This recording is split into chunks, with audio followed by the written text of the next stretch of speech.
would rather forgo all businesses from the Borno State government than for us to compromise our values and ethics and remove this young man from Maiduguri. So there was this war between the government and the son.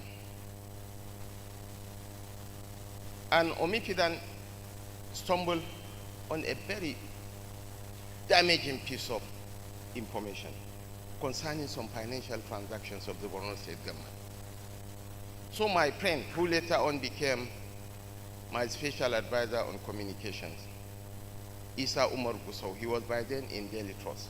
I reached out to him, and I also reached out to Hamza Idris.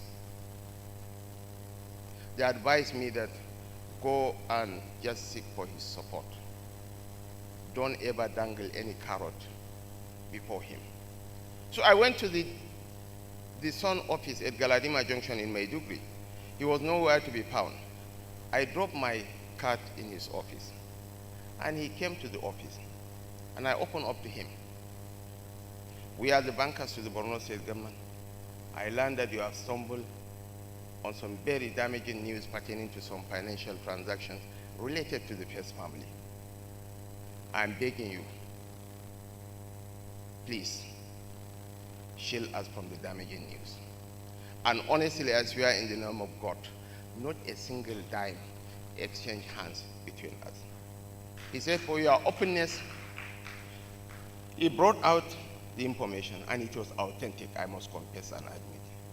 And he tore the paper to pieces in my presence. And from there, we formed a lifelong relationship. Ismail Omifidan is my friend, my brother, and my contemporary. When as the governor of Borno, even the activists, Omoyele Shore, whenever he gets any hot news relating to Borno State government, before he became a politician, no.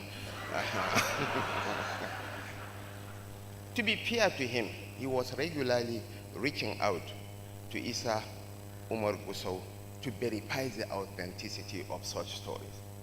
So we know the real journalists who adhere to the ethics of the profession, and the quacks and the mischief mongers and the anarchists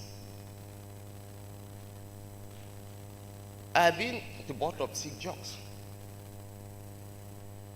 In the Sambisa forest, to have a private Fulani community who are tending to their livestock. Because of the jockey relationship between the Kanuris and the Fulanis, when Boko Haram moved to the Sambisa forest, they allowed the Fulanis to graze their livestock until wars trickled down to them that the Fulanis were revealing information on the movements of the Boko Haram to the Nigerian military. So they dropped them away, confiscated all their livestock. Very wealthy individuals became destitute overnight. Most of them became my guards in the schools the government was building across Borno State, because underneath the mayhem of Boko Haram, beneath the nihilism lies the real cause, which is extreme poverty. And education provides us the greatest tool of really addressing the root causes of insurgency and banditry. So we are crazily, massively building educational facilities, and most of these Fulanis were the megas in those facilities. I took it upon myself to break the intergenerational transfer of poverty, to reach out to those Fulanis and enroll their kids to school. I was even giving them rice, beans, clothing items, just to convince them to entrust their kids to me so that I can take them to school. And I was not keen on mixing them with the local people because they are the poorest of the poor. I even built a school, a special school. All the classrooms were air conditioned. We were using digital education aids. We were feeding them 2 times per day. And we were bringing buses. Buses were conveying them from their homes to the school, just to encourage the parents. Regularly, whenever I go on visits, I used to sit down with the parents, eat, chat, just to win their confidence. One of those pictures recently went viral. Shetima dining with bandits and Boko Haram in Maiduguri. But I have developed thick skin to such accusations, but none of the serious media houses took those stories. So the greatest threat to our democracy and our national survival is not the mainstream media. The anarchists in the social media are the greatest threat. I know they will come after me. That's the price of leadership. They are serious commentators and they are mischief mongers. Perhaps the most sacred duty of the media, as I said earlier, is the responsibility of saving democracy. And I understand that journalists and politicians sometimes enjoy the relationship of a cat and a mouse. Each side is convinced that the other requires close monitoring. But we are better off as friends. Your job is to report events as they are, and this cannot be easy without interests colliding. Yet the difficulty of the task does not diminish your essence. It only affirms your indispensability. We often fail to appreciate the Nigerian media enough, but the truth is unmistakable. It is impossible, utterly impossible, to have a successful dictator in Nigeria. And it is not for lack of trying. Never in our history has any person or government succeeded in suppressing the media permanently. You have stood firm in the coldest nights of national adversity, and you have outlived those who attempted to place their boats upon your freedom. You have been the life-size mirror of our nation, reflecting us not as we wish to be seen, but as we truly are. The story is being told of Mobutu Sese Seko sending a delegation to His Royal Highness, the Balogun of Owu Kingdom, Matthew Okikiola Aremo Olusegun Obasanjo.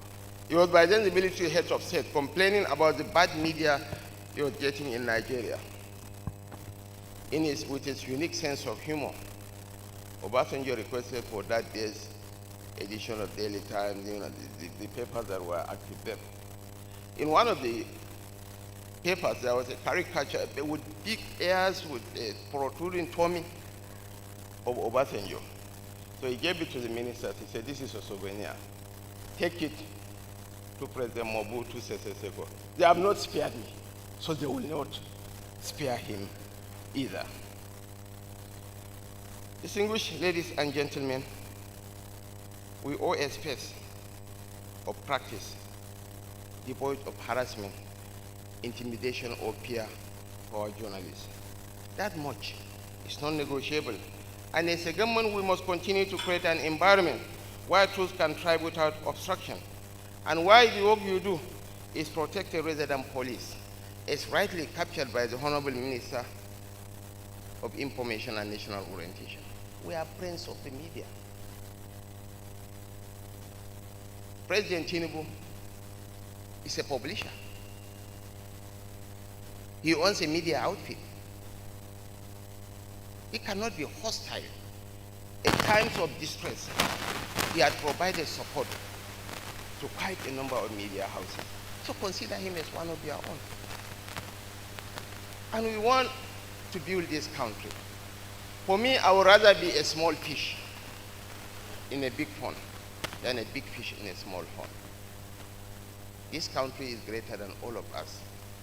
We need to work collectively, coalesce into a single force to save our country. Yes, we are going through some grim and somber moments in the contemporary annals of Nigerian history. But where there is a will, there is a way. I am an eternal optimist, and I believe that no matter how long the night is, it must give way to the light of the dawn. Yes, stormy, the weather might well be, but it won't rain forever. So the current crisis is a temporary eclipse. The sun, the Nigerian sun, will start shining once again. I want to urge you, I beseech you, let's join hands for the collective good of each other. We remain friends only when each of us honors our part of the debt we owe the people. The alternative to this partnership is one I refuse to breathe life into. Because a nation where the media is silent is a nation where public officers lose their way and where the people lose their voice. Such a country serves none of us. And so I stand before you today, not as a worthy politician, but as a friend, as a brother, as a contemporary. Apart from all men, like 75-year-old elder statesman, majority of the people here belong to my age group.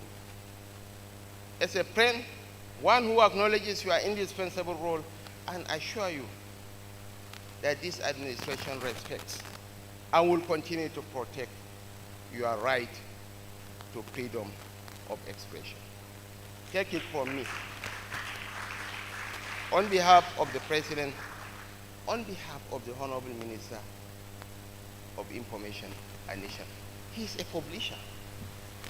People's Daily, or is it Blueprint? The publisher of the Blueprint newspaper. So we are all partners in this task of nation building. I want to thank you most sincerely for listening. The Minister and I, we have a public function, the emblem decoration day by 1 p.m. with the President. But definitely we have enough time to get our acts together.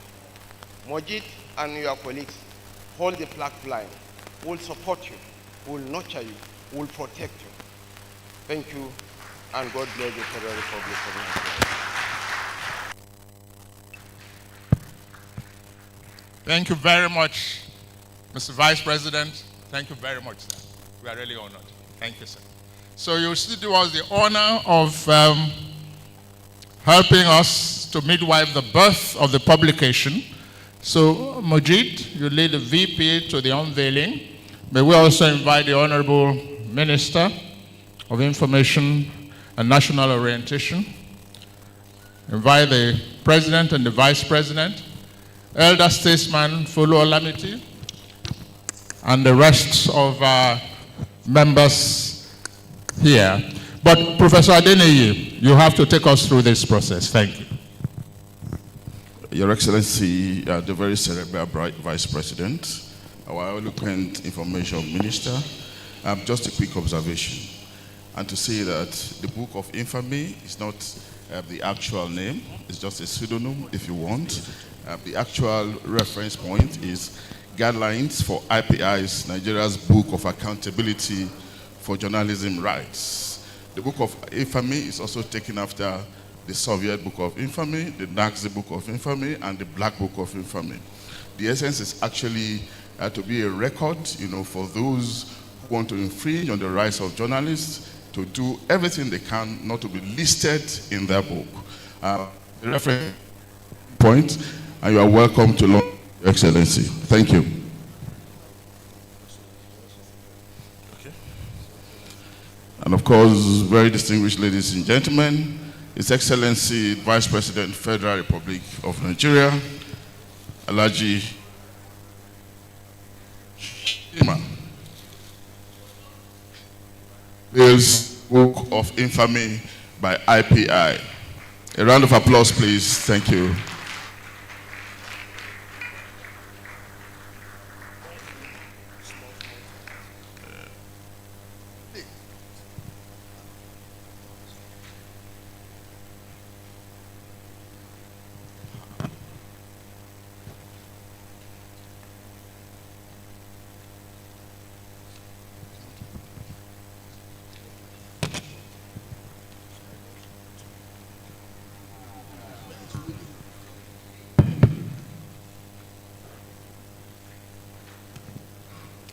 There may likely be a sequel to this, a book of honor, and that depends on the level of freedom that media practice can enjoy in this environment. Otherwise, we are happy to continue with the Book of Infamy. Your Excellency, before you leave, I'm sorry that this book will be used to document violators. Those who have said they are not going to be friend of the media. For today, we have 3 entrants. 3 people are going to be added to this book today. And I'm just going to mention them before you leave. I crave your indulgence to give us just 2 minutes. Today, we are compelled to add 3 Nigerian public officials to the IPI Book of Accountability. Their actions represent serious violations of press freedom and democratic norms, making them the first set of individuals to earn a place in this accountability. Luckily, sir, the first person is Governor Mohammed Umaru Bago of Niger. I'm sorry, Honorable Minister. On August 1st, 2025, Governor Mohammed Bago ordered the closure of Badegi 90.1 FM. And we wrote to him requesting him to reverse himself because he has no such power. We even asked the minister who intervened, but the minister, the matter has not been resolved. Governor Bagi's conduct is undemocratic, unconstitutional, and unacceptable. For this reason, he is hereby listed in the second person is Governor Umoeno of Akwa Ibom. On May 24, the governor expelled Christopher Moffat and Kufre Ikpe of Channels Television from Government House because they reported activities exposing some remark by the governor. We engaged the governor and that hasn't been resolved. The reporters remained expelled. For refusing to reverse his administration's repressive action and for perpetuating a climate hostile to journalists, Governor Moeno is hereby listed in the IPR Book of Accountability. The third person is the Inspector General of Police, whose officials have been arresting journalists all around the country. And we've engaged him, we wrote to him, nothing has changed. For failing to uphold his constitutional duties and align systematic media repression, Inspector General Kayode Egbetokun is hereby listed in the IPI Book of Accountability. Thank you so much, sir. Mr. Musikulu, I crave your indulgence to give us a grace period of a week or 2. Incidentally, I will be in Akwa Ibom on Saturday. Be rest assured that the governor, Umar Eno, is a pastor, is a very humble and self-effacing man of God, and I will impress on him to bring back those channels reporters. Bago too is my friend. Be rest assured that the issues you have addressed, I will appreciate if I can get a copy. I will invite him to my office and we will sort things out. Again, the IG is also my personal friend. For the IG is the man in the eye of the storm. But be rest assured that we'll have robust engagement with him. Give us a week or 2. I will invite you to my office. I will invite the major dramatist personnel so that we iron out our differences. I crave your indulgence to give us a grace period of 2 weeks. If not because your colleagues will accuse you, are a very stubborn man, so they won't accuse you of compromise. So I wouldn't mind going with you on Saturday to Akwa Ibom so that we sort things out with Governor Umar Enon. And you are a man of integrity. Playing with the vice president will not earn you the epithet of a government of somebody who has been bought over. So if you have the time, if you don't have any pressing engagement, we can go together to Uyo and sort things out. It's better to Jojo than to Owo. It's not all condemnation. Yes. We have commendation. Where is the I don't want you to leave with the impression that IPI. So we are honoring today Mr. Adeola Oluwatoyin Ajayi with a commendation award. And I'm going to say why.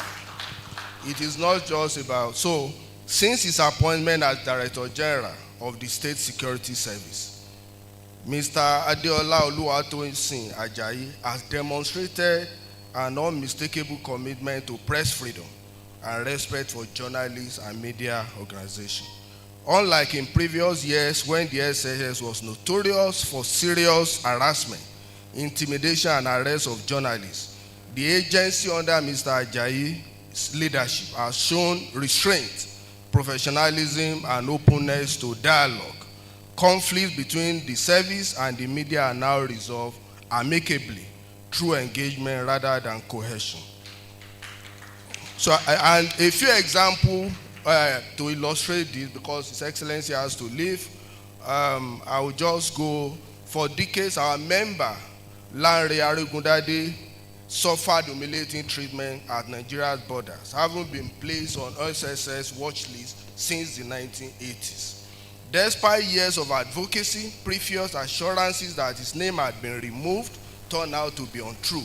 Shortly after assuming office, Mr. Ajayi received a formal complaint from IPI Nigeria and acted swiftly, permanently deleting Mr. Arugundade's name from the watch list. There are other cases. I don't want to bore you. In October 2025, without any prompting from IPI Nigeria, Mr. Ajayi ordered disciplinary action against officers involved in the arrest and detention of 2 journalists from J101 Portna FM, a private radio station in Jos. He subsequently caused the SSS to issue a formal apology to the journalists. For these and other reasons, we are honoring Mr. Adeola Oluwatosin Ajayi today. We do so not only to acknowledge his commendable press freedom credential, but also to encourage him to do even more and to inspire other officials, institutions, and organizations to emulate the example. So we are, where is the DG?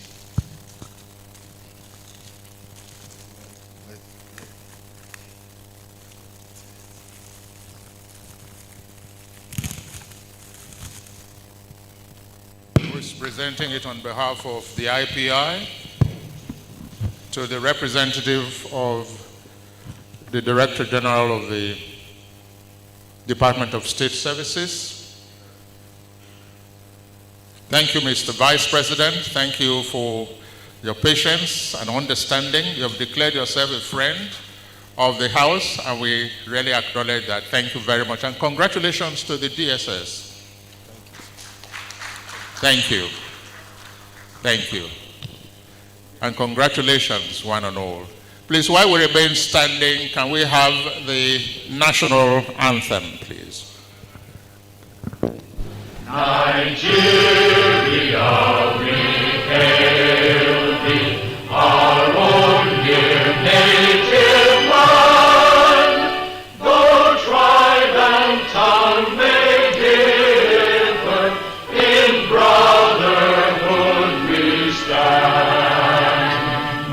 Nigerians old and proud to serve our sovereign motherland.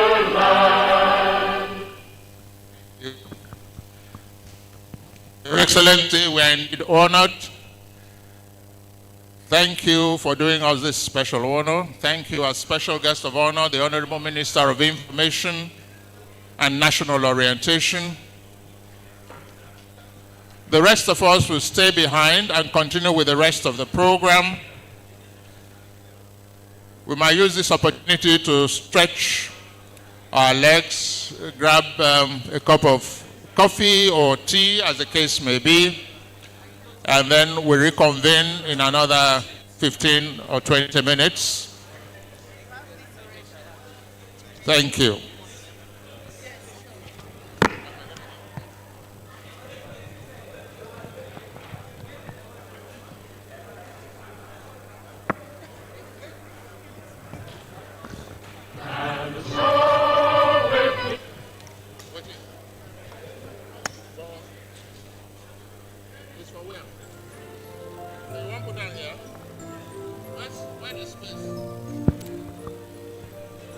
All right.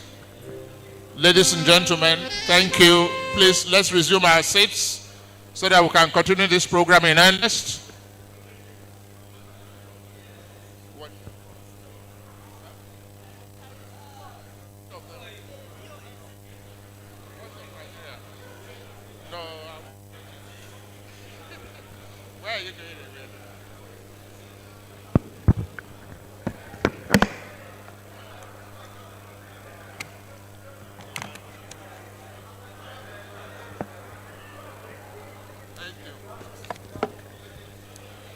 Would urge our panelists to be on standby because our time is fast spent.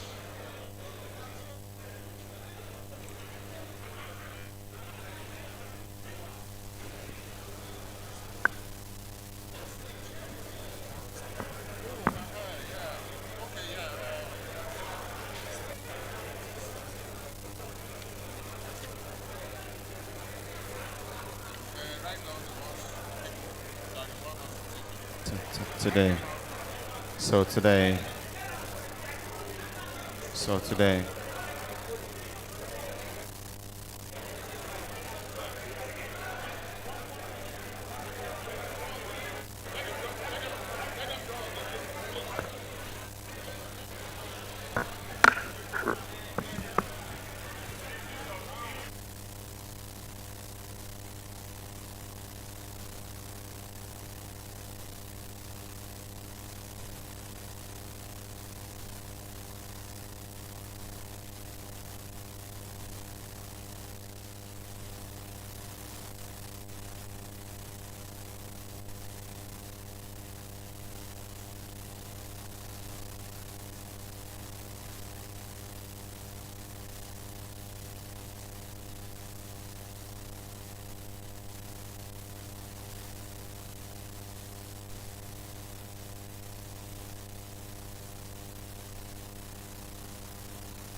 Hello. Distinguished guests, ladies and gentlemen, please, let's take our seats quickly. Please, let's bring the proceedings to order. Thank you. We'll continue immediately. Most distinguished guests, ladies and gentlemen, please, let's take our seats. Mr. Vice President, take them to their seats, please. Please, please, please, let's go back to our seats.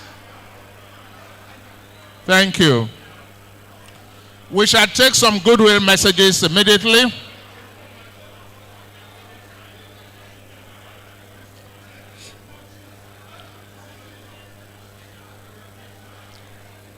Please, VP. Please take your seats. Please take your seats. Larry, Comrade Larry. Please, let's sit down. Let's sit down, please. Ishmael Omikwidan, we will see later. Because this Maiduguri matter, thank you. Please, let's resume our seats quickly, please. Most distinguished guests, ladies and gentlemen, we'll take some goodwill messages immediately from some of our friends who are here. President IPI, please take your seat. Vice President IPI, please take your seat. We are very honored to have with us here Comrade Shehu Sani. I think I'm the only one who has the right to keep calling him Comrade Shehu Sani when others call him Distinguished Senator Shehu Sani. We're more comfortable with that when we are with him. You are most welcome, sir. Please, Malam Garba Shehu. Malam Garba Shehu, please, let's continue with this program. Olori Ewe. We are waiting for you, sir. Please take your seat.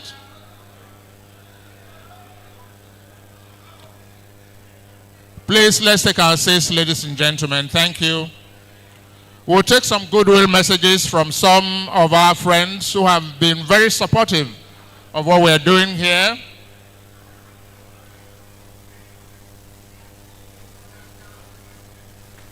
Thank you. Thank you. President NUJ, President NGE, please let us continue with this program. Let's occupy these seats in the front row and run with the program immediately.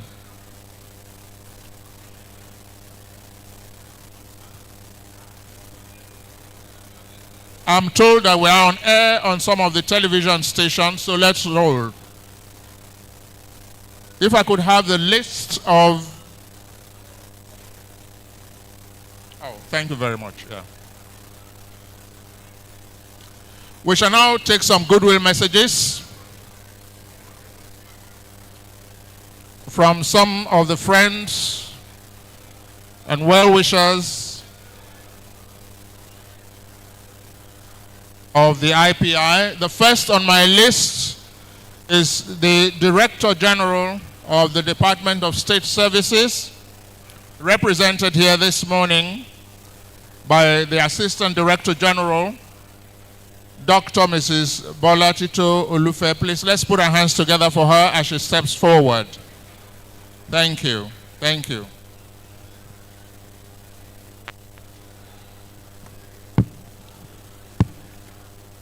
Please, let's resume our seats. The program is still on.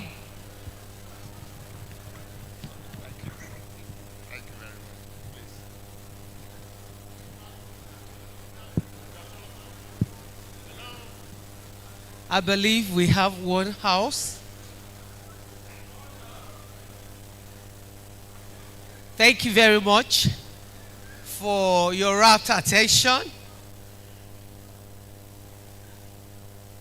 Thank you.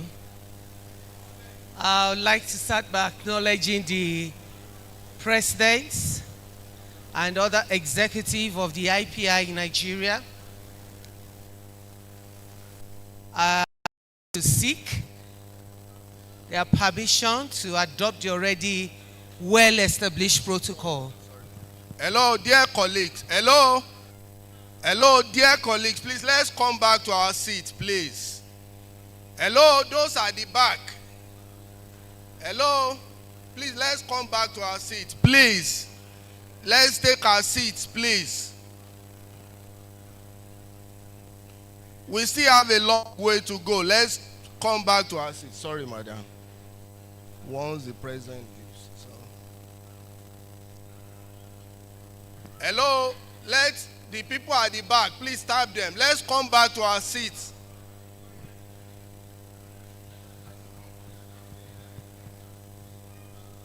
Thank you very much. I believe I have the permission to adopt the already well-established protocol. But I must not fail to acknowledge a man I respect so much. And recently, in the ambience of our office, we actually had a naming ceremony for him. And that is Uncle Olarewaju Muhammad. So he's no longer Uncle Lai Muhammad, but Uncle Olarewaju Muhammad. I'm sure you remember that, sir. Having said that, I want to, on behalf of the Director General, Department of State Services, Mr. Oluwatosin Adeola Ajayi, MON, formally accept the award that was given to the service this afternoon, and to thank the entire IPI Nigeria for this recognition. This is a visionary leader who believes in nothing but justice. And since he became the Director General of the Department of State Services, we've seen a lot of transformation. And I think that is what has been reflected in the award that was given to him today. He's a man we celebrate in-house. He doesn't like to be celebrated in the public, but he's doing so much for us and also for the country. We acknowledge with several other things that he has done to ensure that there is justice. And justice, he will speak continuously. So I want to wish the IPI Nigeria a very fruitful conference, and to also note that objectivity is a key strategy in journalism, and this is what we believe in.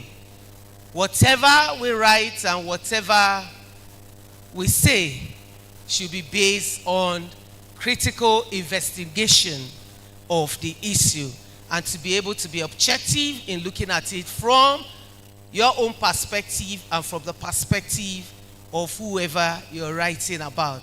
So on this note, I want to say a very big thank you, and to wish you all a fruitful deliberation. Thank you for having us here.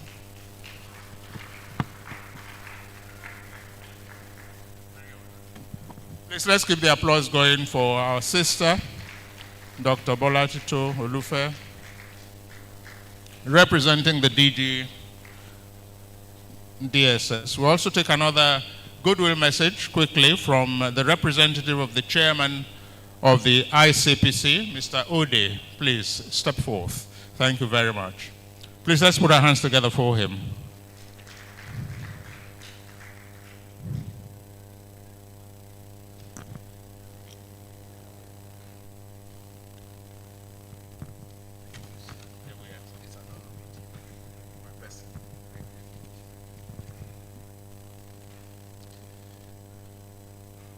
The President of the IPI, distinguished ladies and gentlemen, on behalf of the Chairman of the ICPC, Dr. Musa Adamu Aliu, SAN, the entire management, officers and men of the ICPC, I bring you warm felicitations from the ICPC, and to state that the chairman of the ICPC would have been here in person, but he had a prior engagement which had been fixed before your letter of invitation got to him. And so he asked me to represent him and to say to you that the ICPC recognizes the role of the media and indeed the International Press Institute in the collective fight against corruption and for the enthronement of integrity within the Nigerian space. He wants me to assure you, he has directed that I assure you that though your letter came pretty late at this time, he is unable to support you the way you want. But be assured that the doors of the ICPC are open to the IPI and the media community for constant positive engagement.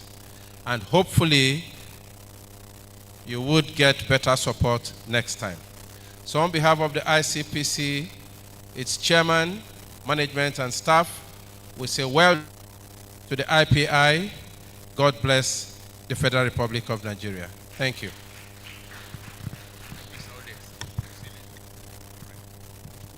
Thank you very much, Mr. Ode. Thank you.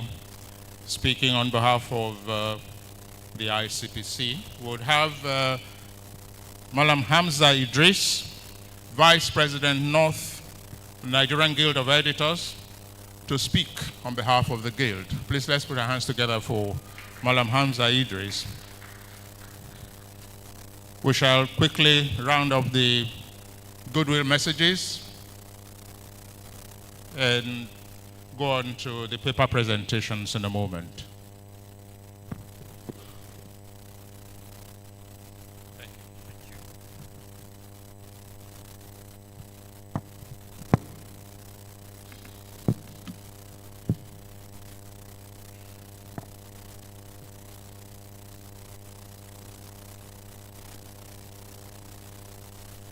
Yes. Of course, he has left. The Vice President, Honorable Kashim Shatima, the Minister of Information and National Orientation, the leadership of the IPI Nigeria, other special guests, ladies and gentlemen, and then fellow advocates for press freedom. I'm standing here on behalf of our President, Eze Anaba, who is unavoidably absent. But I'm also here together with a big delegation from the Nigeria Guild of Editors. And I'm reading his speech of goodwill. I'm honored to bring you warm greetings from the Nigeria Guild of Editors to this important media conference focused on addressing the pressing issues of media repression in Nigeria. In a democratic society, a free and independent media is crucial for holding those in power accountable, promoting transparency and giving voice to the voiceless. However, we are gathered here today to acknowledge the challenges faced by journalists and media practitioners in Nigeria who continue to operate in an environment of intimidation, harassment, and censorship. We recognize the sacrifices made by journalists who risk their lives to bring us the truth, often facing brutal attacks, arbitrary arrests, and unjust prosecutions.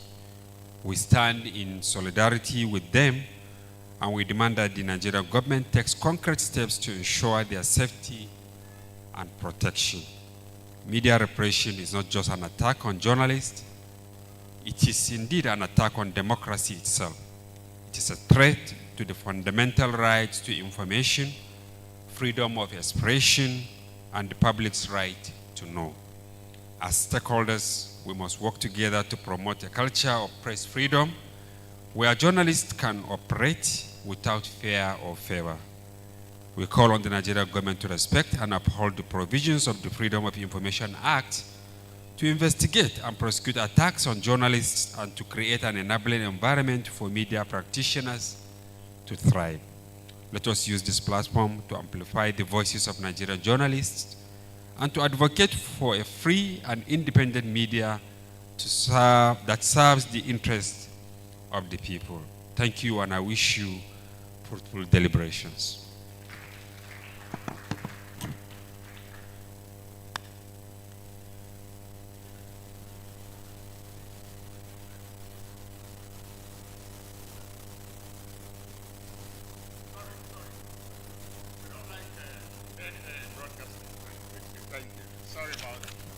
Let's put our hands together once more for ICPC.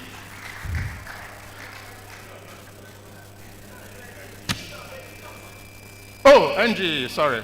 Because the ICPC guy engaged me, they are not inviting me. I now thought it was. NG, thank you very much. Thank you, thank you. Yeah, I was talking about the intervention by the NG, just in line with what the IPI is doing here. Which is to show concern about our colleagues wherever they may be, whether in Gaza or in Akwa Ibom or in Niger State or wherever else. We'll continue with the rest of the program. Distinguished guests, ladies and gentlemen. For the first paper presentation, this will be delivered by Edetain Ojo, addressing media repression in Nigeria, safeguarding press freedom and democratic accountability. And we have a panel that will be speaking to the issue, and the panel will be moderated by Busola Ajibola. So we'll invite Busola Ajibola to step forth and occupy the seat so that you also will sit out here and take notes while Edetain Ojo presents his paper. And the panelists include Lanre Arugundade, comrade. You're not comrade? Comrade Lanre Arugundade, please. Benjamin Hundeyin, do we have him? Obusola is already up here. Idayat Hassan, do we have her? I'm sure the others will join us. So at this point, we invite Mr. Edetine Ojo for the paper presentation. Are we good to go, sir? Edit. Hello, sir.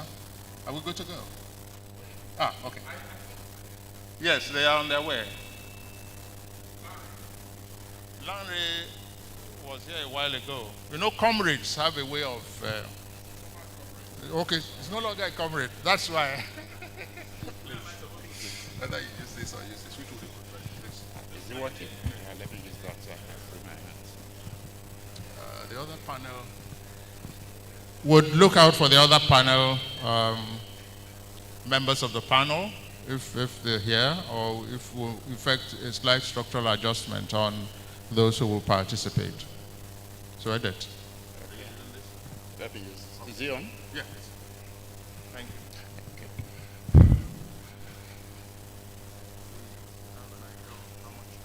15 minutes up to.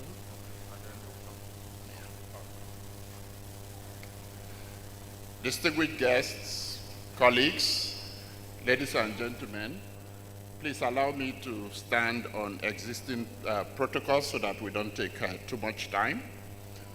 And also permit me to briefly thank the President and National Committee of the International Press Institute Nigeria for this opportunity they've given me to share my thoughts with you on the subject. I have been asked to speak on the subject of addressing media repression in Nigeria, safeguarding press freedom and democratic accountability. So I would like to start by outlining the role of the media under our democratic system of government as provided by the Constitution. I think our colleagues who have spoken earlier have touched on this subject, and I particularly want to commend the statement and remarks by the IPI Nigeria President, which I endorse and adopt as mine. And I'm basically going to be saying about the same thing in a slightly different way. So I will just start by reference to Section 22 of the Constitution. It is a fairly short provision, but it's nonetheless very loaded. It states, and I would really like us to think about it, think about what it says. And I quote, "The press, radio, television, and other agencies of the mass media shall at all times be free to uphold the fundamental objectives contained in this chapter." And the chapter being referenced there is Chapter 2 of the Constitution. "And uphold the responsibility and accountability of the government to the people," unquote. So what does this mean? There are many different interpretations that we can put to this section, and all of them, in my view, would be correct because it is a very robust provision. The section is part of Chapter 2 of the Constitution, which outlines broad governance principles for Nigeria and lays out moral, political, and governance obligations for the state. Section 22 is a constitutional directive on the role of the media in governance. It establishes the oversight and watchdog function of the media in Nigeria and positions the media as an instrument to achieve a number of purposes, some of which I will just mention. To promote transparency and accountability in governance, provide information to the public and therefore to the people, serve as a check on governmental power, and protect our democracy by keeping citizens informed. This section recognizes the media as an essential part of governance and democratic accountability. And I go back again to a phrase that it uses by saying that the media shall at all times be free to uphold. The Constitution is signaling that the media must operate without undue interference or hindrance by the state or any actor. So the media shall be free at all times. So there should be no interference or hindrance in the work of the media in performing this constitutional function. This freedom implies that the media must be independent and protected from censorship. It should be able to investigate, publish, criticize, and expose wrongdoing. And it should have the freedom to inform the public about any and everything with the goal of advancing accountability. Please note that the provision is mandatory in the use of the word shall. It does not lend itself to any ambivalence. It is a mandatory statement in the Constitution. One of the justifications that is frequently given for the harassment, intimidation, and other forms of attacks on journalists is the claim that their reporting or commentary undermines national security. So please permit me to highlight another important provision in Chapter 2 of the Constitution. This is Section 14, subsection 2b, which provides that, and I quote, "The security and welfare of the people shall be the primary purpose of government." The security and welfare of the people shall be the primary purpose of government. So this provision is also part of Chapter 2, as I've said. And so the oversight role of the media under Section 22 of the Constitution also extends to holding government responsible and accountable with respect to the security and welfare of the people. The media has a role, in fact, has a duty to also examine the government's performance with respect to the security and welfare of the people. So I think it's important to state that not only is the media free to do this, it is obligated by the Constitution to do so. So it's not a matter on which the media has a choice. The Constitution imposes an obligation on the media to do this. Obviously, Section 22 of the Constitution is non-justiciable in the light of Section 6, subsection C. Indeed, the whole of Chapter 2 of the Constitution is non-justiciable. For those, many of us in the room are not lawyers and probably don't understand this expression, but in simple terms, it simply means that you cannot go and litigate this in court. But having made Chapter 2 non-justiciable, the Constitution then goes on to put the media in charge of ensuring respect for and compliance by government with Chapter 2. So all of the things that are contained in Chapter 2 of the Constitution, the court is not the place to enforce them. The media is the institution that is given the responsibility to ensure compliance. In other words, it makes the media the constitutional mechanism to enforce accountability under Chapter 2 and makes public scrutiny of the media and of government officials, public scrutiny of government officials a constitutional duty of the media. I understand that some people in government may not like this arrangement, but that is what the Constitution has given us. And as we frequently say these days in Nigeria, if you don't like it, go to court. Successive governments since 1999 have taken advantage of the fact that this section is non-justiciable to obstruct the media in the performance of this constitutional duty. But in so doing, they are in flagrant violation of the Constitution. Let me also refer to what Section 13 of the Constitution says, just to make this point more clearly. It's not my opinion.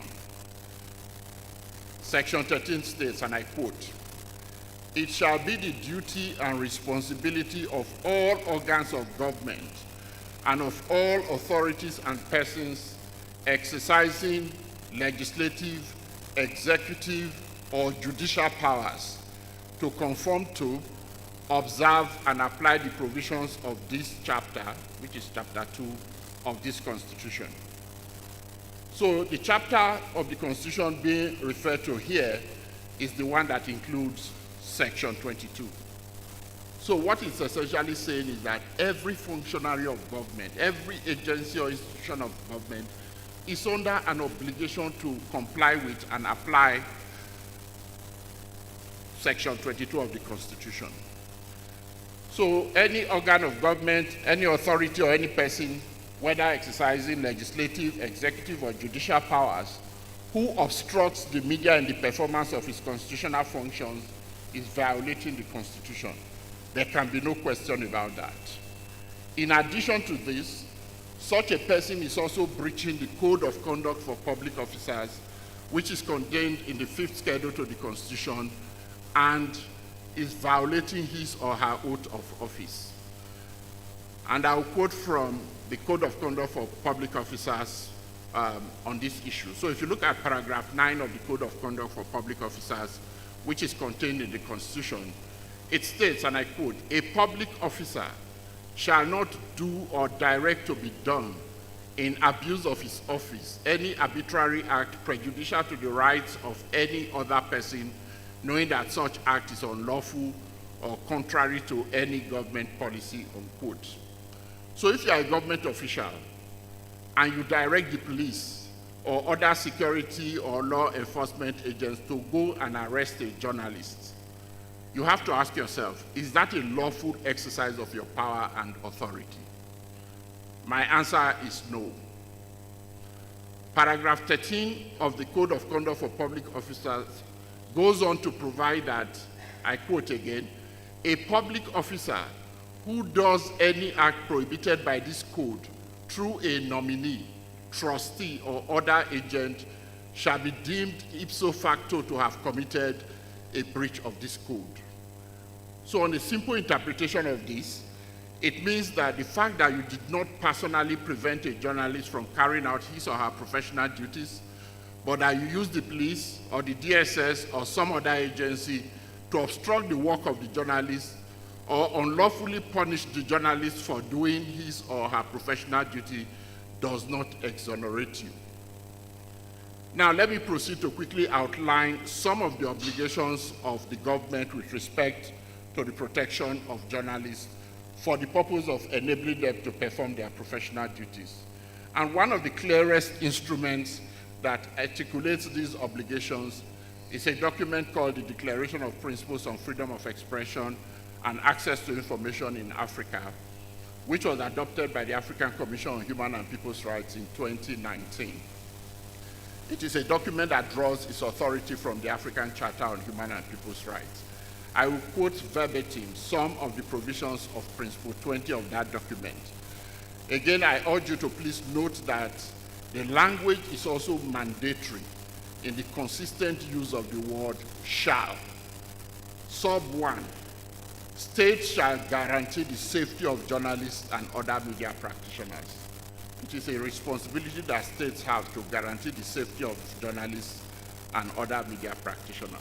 Sub 2, states shall take measures to prevent attacks on journalists and other media practitioners, including murder, extrajudicial killing, torture, and other forms of ill treatment, arbitrary arrest and detention, enforced disappearance, kidnapping, intimidation, threats, and unlawful surveillance undertaken by state and non-state actors. Sub 4, I've jumped some of them because I'm trying to stick within the time allotted to me. Sub 4, states shall take effective legal and other measures to investigate, prosecute, and punish perpetrators of attacks against journalists and other media practitioners, and ensure that victims have access to effective remedies. Sub 5, states shall be liable for the conduct of law enforcement, security, intelligence, military, and other personnel which threatens, undermines, or violates the safety of journalists and other media practitioners. So it doesn't matter what agency is responsible, the state is liable. And there are judicial authorities affirming this, but I won't elaborate too much.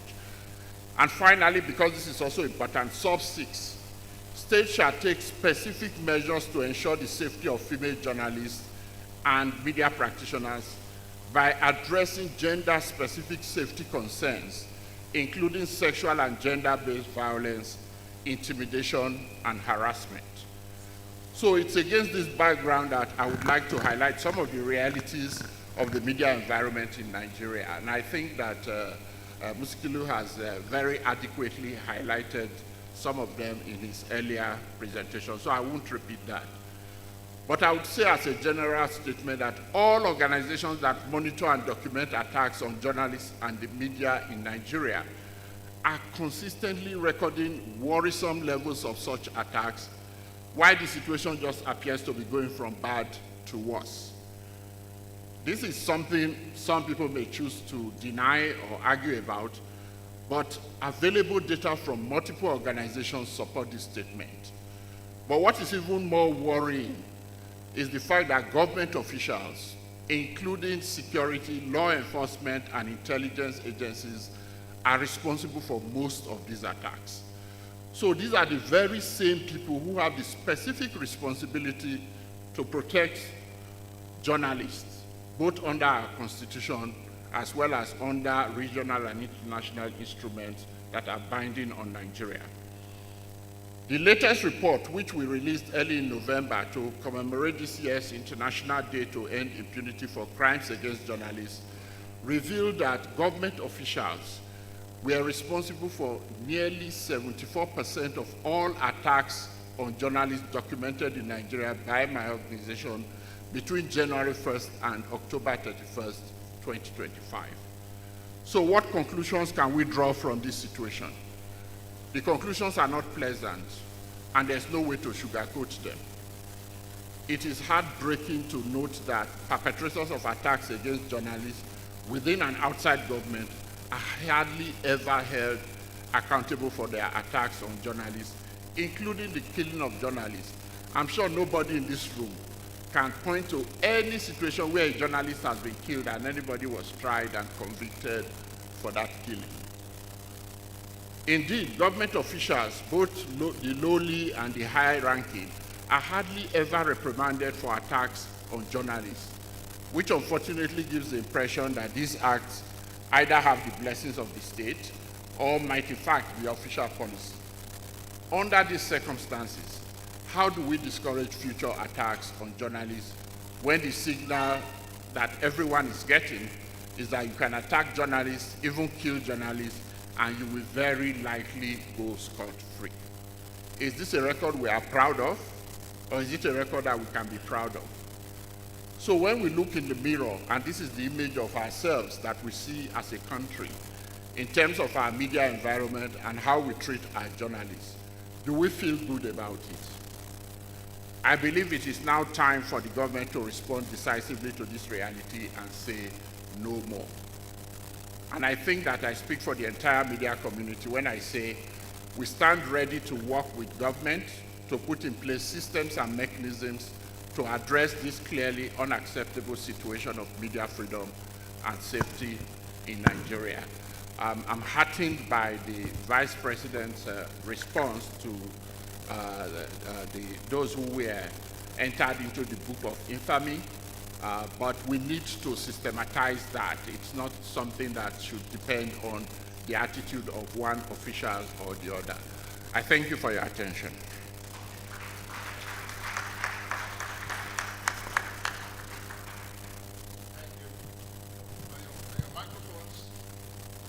Yes, I think. Just to say that while Media Rights Agenda, Editor Ojo of the Media Rights Agenda was speaking to us on the topic or presenting his paper, Al-Hassan Yahya Abdul, our comrade and president of the NUJ, joined the panel. So, Ajibola, please, the floor is yours. Thank you. Thank you very much, Uncle Ohi. Thank you, Mr. Edet, for helping us to lay context for this conversation. I think what has been established today from the conversations and the speeches that we've listened to is that the press in Nigeria is being targeted. And whether we know it, whether it is obvious or not, it's gradually leading us to a phase where journalists are self-censoring just so they can be safe. We're beginning to then see a subtle decline in investigative journalism, and that by extension is leading to lack of accountability, including for those who are in leadership. We have a continued or a persistent cycle of violence, and I think the most dangerous outcome of that is the erosion of people's human rights and our own democracy itself. Some of the threats that have been highlighted today, and that we know of for those who work within the media space, include physical violence, abductions, kidnappings of journalists, unlawful detention, slaps. Newsrooms are drowning in debts, millions of naira, sometimes thousands of dollars, because some people want to gag them. The use of laws to intimidate the press, the cybercrime law, the anti-terrorism law, the Criminal Defamation Act, enforced disappearances, and then unlawful revocation of broadcasting license, or the president made example of the governor of Niger State, who unilaterally, ordered the closure of a radio station. It's important for me to quickly highlight some of this, some data that I think should shape this conversation. On our press attack tracker, this year we have documented 69 cases of attacks against journalists. The IPI president mentioned that during the End Bad Governance protest last year, there were a record of 56. In fact, we documented about 64. And those harassments of journalists include situations where the police, hit a gun on Yakubu Muhammad of Premium Times. Police shot live ammunition into the car conveying journalists, knowing fully well that this was a car conveying journalists. So, I'm going to start, by asking Mr. Arogundade to please maybe help us to further contextualize and highlight those repression that currently mine media independence, the financial viability, and the legal security of journalists in Nigeria. And in doing so, I want you to also evaluate the cost to us as media and to our democratic accountability. Okay, thank you very much. And thanks to Edith for an informative presentation. Well, it is true that the perpetrators of attacks, in terms of number,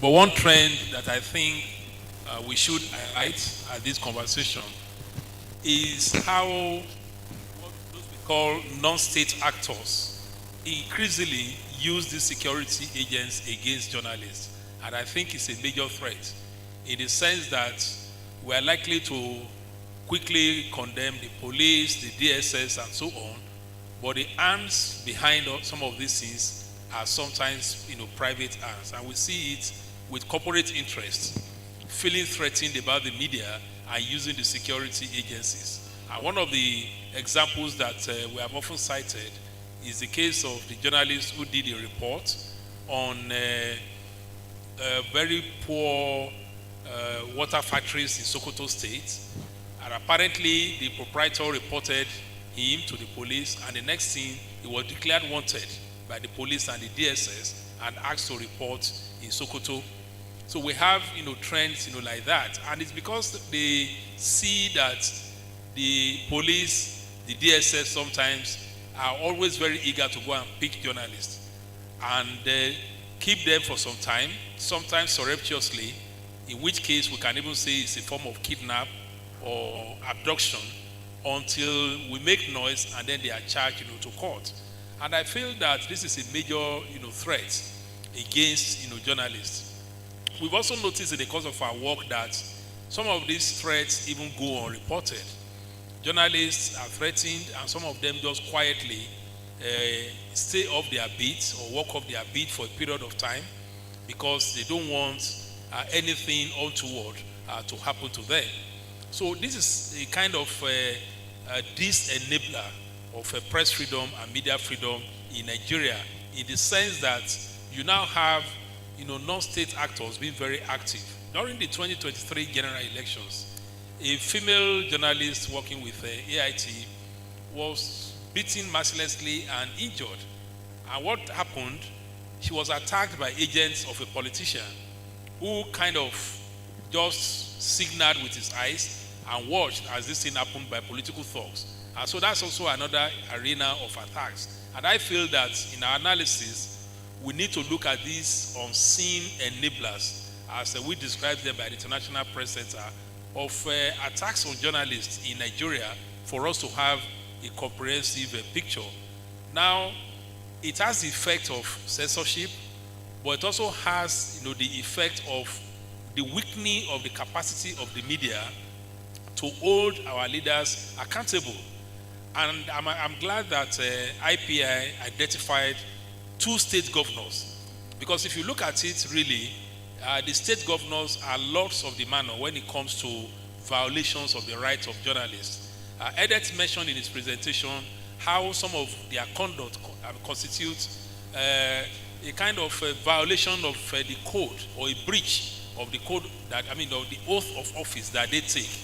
And I recall that when the current Minister of Works was governor of Ebonyi State, he actually declared 2 journalists from the Guardian and Vanguard. He said he banned them from operating in the state. An International Press Center and Media Rights Agenda had to file a complaint against him before the National Human Rights Commission and Code of Conduct, that his conduct was an abuse of power. So we also need to look at it in that context. And if you go around the states, you just discover that many of our colleagues are just silent, and the editors are probably not getting the stories they are supposed to get. I give one more example because some few years back we had a documentary. We did a documentary where we more or less shared the views of journalists who had been attacked. There was a journalist from Kogi State who appealed to the International Press Center that we should not use his photograph. And in fact, when he came for the airing of the documentary, he remained anonymous in the crowd. What was the reason? He said Kogi journalists under the former governor really, that they faced a situation where they would receive phone calls. Somebody would just call and say, I won't mention the name, you are right now at so bus stop. You are about to enter this particular type of vehicle. You are just entering, this kind of monitoring. So the psychological damage that these attacks even do to journalists is also, largely unreported. They hide behind the figures that we push out. The totality of that means that editors and publishers, you are probably not getting the stories you are supposed to get, because these journalists face direct threats from, the state governors, and on their own will just decide, what to write and what not to report. And ultimately, I think the society is a loser, because when you see the perception there, and this will be my last point, so I don't take much time, the perception there is of a compromised media. And I can't say that the media today enjoys the kind of public trust that we used to enjoy in the past. But that is the perception. But the reality also is that this repression is a factor in this. It makes it difficult for a few journalists to want to stick out their neck and do the kind of a report that will hold our leaders accountable. So we just have to say that this is a major, disenabler of press freedom, but also of the capacity of the media to ensure democratic accountability in our society. Thank you so much, Mr. Arugundade. I was hoping that this would be some kind of balanced panel where we have spokespersons from the police, who unfortunately got their day of reckoning by the knowledge of what I know with regards to press freedom violation. It's an irony, Mr. Rogun, that when you say, when you spotlight the experience of journalists in Kogi under the past governor, because it then happens that that same Kogi state was where the Guild of Editors publicly announced the legacy of that same former governor as something worthy of emulation. Sorry? Yes, the Guild of Editors. It's not NG, it's NUJ. And I stand It's with what? that out. Yes. It's not NG, it's NUJ. It's NUJ Yes. that announced Yes. Yaya Bello's. Yes. And I will respond to that. Fantastic. Yes, and I will respond So, to that. I'm so happy you're here Thank you. to explain that. No, but before you respond, I was just making a comment on Mr. Arogun that days. While you respond or explain that, I want you to also address, some of these clauses, like public order, national security, that justifies the action that are used in justifying government action when media freedoms are either derogated or limited. Did you get that? Okay, so I'm saying that clauses like national order, public peace under Section 45 are some of the lawful justification that are provided when media freedoms are infringed or derogated upon. I wanted you to, speak to how we can navigate those laws, in a way that those laws are not allowed to be weaponized to stifle the media. So you can then answer that along with explaining that legacy part. First of all, I will begin by saying journalism is not a crime. And at the same time, let me equally appreciate IPI for coming up with the theme of today's discussions. Before last week, Bisola, you don't know me. Last week you called me on an issue of a journalist who was languished in a prison in Benin Republic from January this year till last week. And I can remember vividly when I was campaigning to be president of NUG, I promised journalists in Nigeria, if elected, I am going to protect the rights of journalists in this country, irrespective of your membership status. And I like what the IPI president says in the morning. The era of, for you to comment on someone is over unless you know that person. If a journalist is attacked in Lagos, we need to see journalists in Borno State talking about it. If a journalist is harassed in Yobe State, we need to see journalists in Akwa Ibom discussing about such issues. And I remember I promised journalists that I will protect journalists and I will stand for Nigerian journalists irrespective of their status of being member of NUG. Then I was deputy president of NUG. About 4 journalists were languished in prison in Lagos by GT Bank. Although what they did is not journalism. It's not journalism and against what they did. But I felt as a leader, I have to stand for them. Today, they were released courtesy of our interactions, engagement, and advocacy conducted by NUG. And the era of doing it alone, I keep saying, is over. Let's come off together and form a strong coalition whereby we'll stand for Nigerian journalists, IPI, IPC, Media Right Agenda, NUJ, NG, and all other related media agencies in Nigeria. We should work together to protect Nigerian journalists. Last week, Mr. Matthew Ojoduma, if I can can pronounce that name. Matthew Ojoduma. I don't know the guy. My sister here called me. As before last week, I don't know you. that there was a journalist who was languished in Benin Republic for almost 11 months. I said, no, we have to do something about it.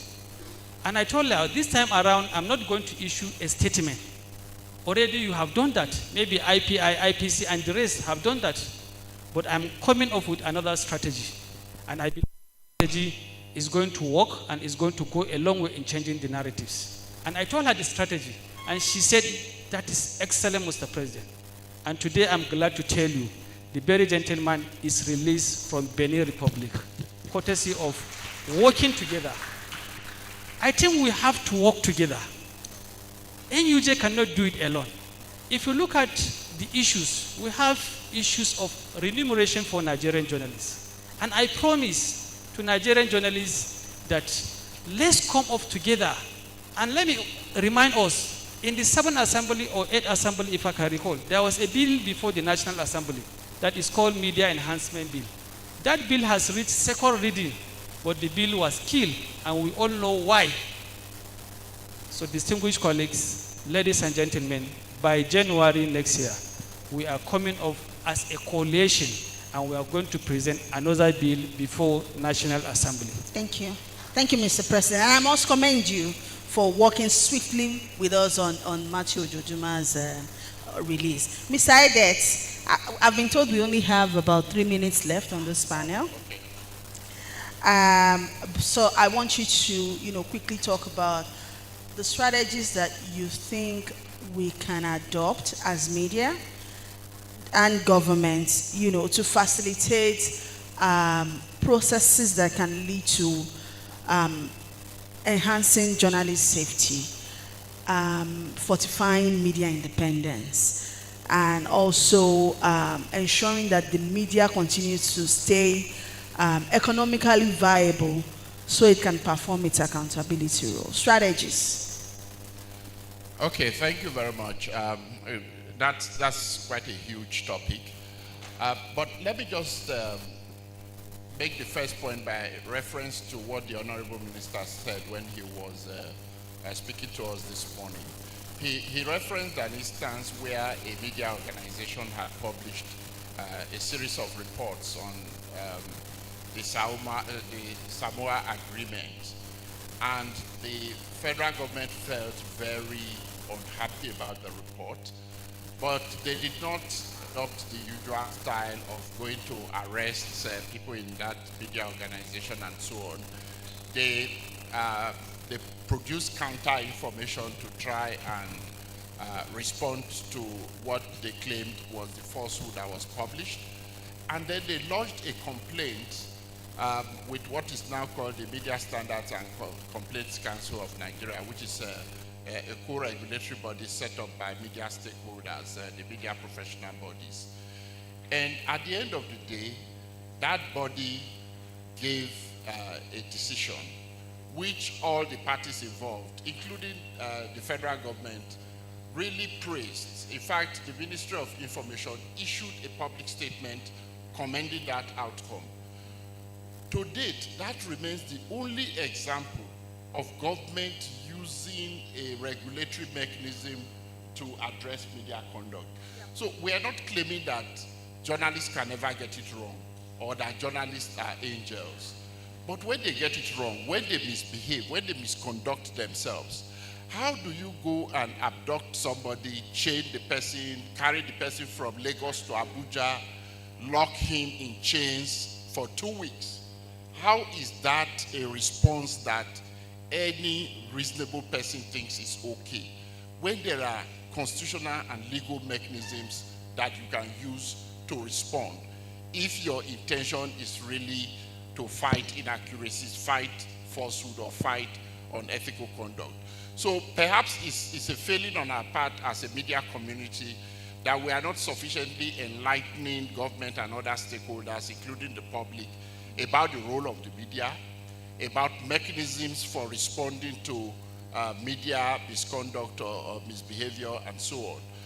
But I also think that we need to look for a multi-stakeholder arrangement made up of government, law enforcement, security, and other stakeholders that responds to the issue of safety of journalists, because the nature of the attacks and threats that journalists face are multidimensional. A single agency may not be able to respond to all of them. So if we set up a body, which is now the global best practice in dealing with this issue, then we can begin to address situations like that and also respond to appropriate cases where media organizations or individual journalists have not conducted themselves in a professional manner or in the manner that they should. Thank you, Mr. Edeton. So let's wrap this by putting a mirror in the face of the media. I'd like you all to respond to the question of what urgent reformation should the media itself be working on? One word, or maybe one sentence at most. Uncle Edet? Well, these days we have the professional media and we have the social media. It's pretty difficult for anybody to try and control social media. But in terms of mainstream conventional media, I think that the professional bodies can really get together and decide that they want to enforce ethics and standards in the media. If an employer decides to fire a journalist for ethical misconduct, nobody is going to raise any alarm over that. Ethics. So that would be an easy response to deal with that issue. Ethics, thank you, Uncle Edet. Well, for us at the level, we are prioritizing for Nigerian journalists as well as insurance premium for practicing journalists in Nigeria. The insurance premium is in two categories: health insurance and life insurance for practicing journalists in this country. Remuneration and insurance, fantastic. Uncle Larry. Okay, I think we need to bring back the old newsroom in a digital format. And this is mainly for the online media because there's a gap. Stories break and it has to go online almost immediately. So you don't have the kind of gatekeeping that you used to have in the newsroom there. But I keep saying that these days, there's really no breaking news. Before you put it there, somebody has already put it out either on social media. And I think that our colleagues who work mostly now in the online environment, including even the traditional newspapers, should have a mechanism of ensuring that one or two people, look at those stories before it goes out there, just to ensure that we are able to stay on the path of responsible, journalism. But like Edet said, alleged breaches of the code or mistakes or whatever should not be a license for anybody or security agent for that matter to just pick a journalist, kidnap him or her, and lock that person up. There are established processes and institutions through which complaints can be lodged. Thank you so much. Remuneration, regulatory bodies, and gatekeeping. On that note, I'd like to thank you, gentlemen, for your contribution. I wish we had more time so I could have taken questions from the audience, but I'm sure the panelists would be here all day, and so we can take the conversation forward at lunch, at tea break, and wherever you find us. Thank you so much. Thank you very much. On behalf of the panelists, I say thank you to you, Madam Moderator. Thank you very much. Our panelists, our moderator first. Please,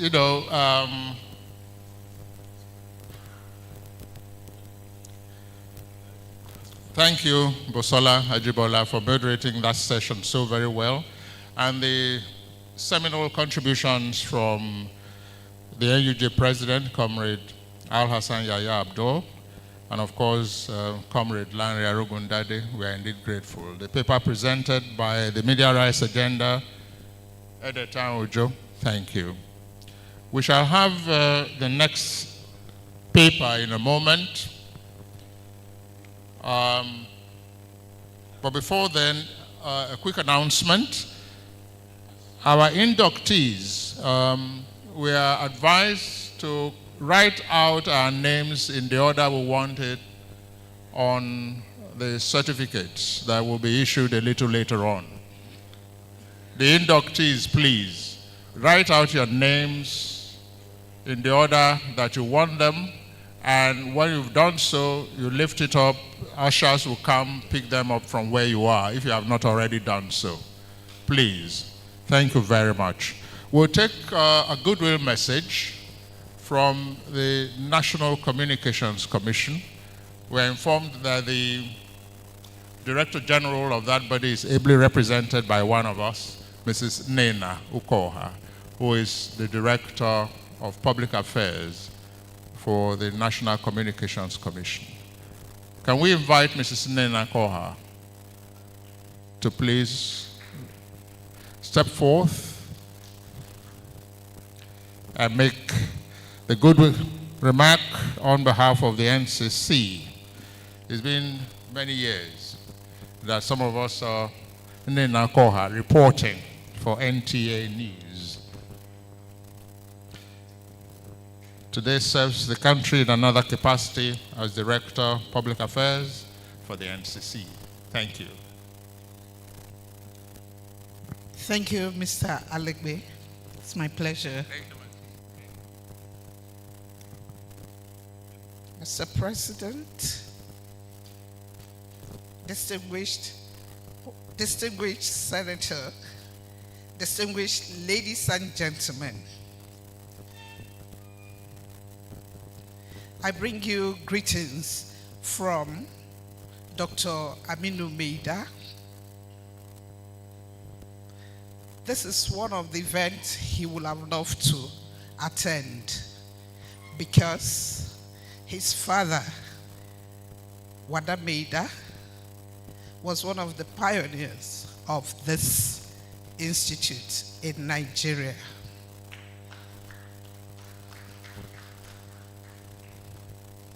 He said I should convey his warm regards to the institute. He is in faraway Baku, attending the World Telecom Development Conference, where agenda and policies are set in the global ICT industry. And he has sent me here with a speech, of which I'm going to take part of the speech. I won't read all. Just permit me. He says, the Nigerian Commission, NCC, extends its warm felicitations to the International Press Institute.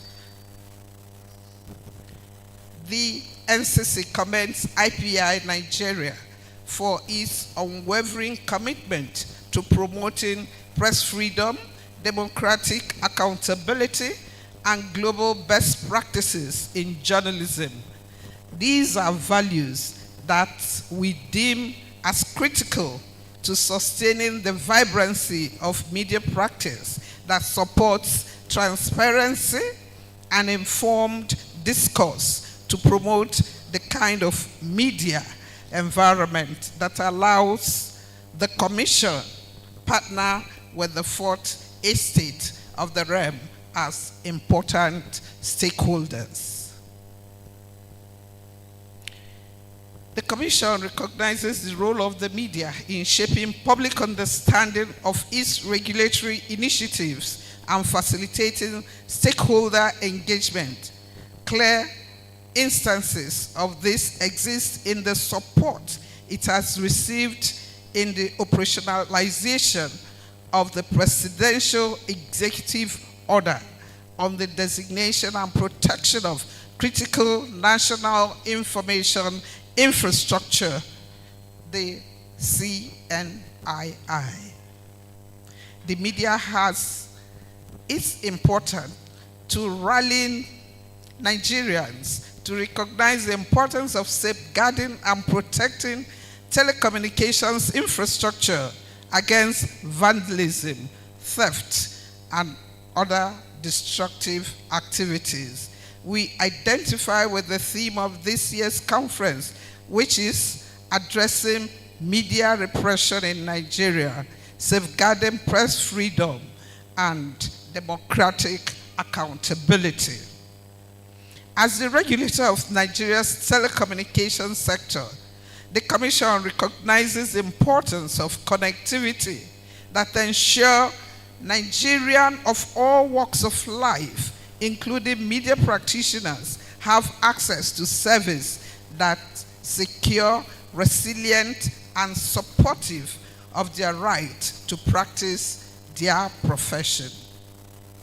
Our initiatives include collaboration with media stakeholders, including editors, journalists, to promote responsible digital communication.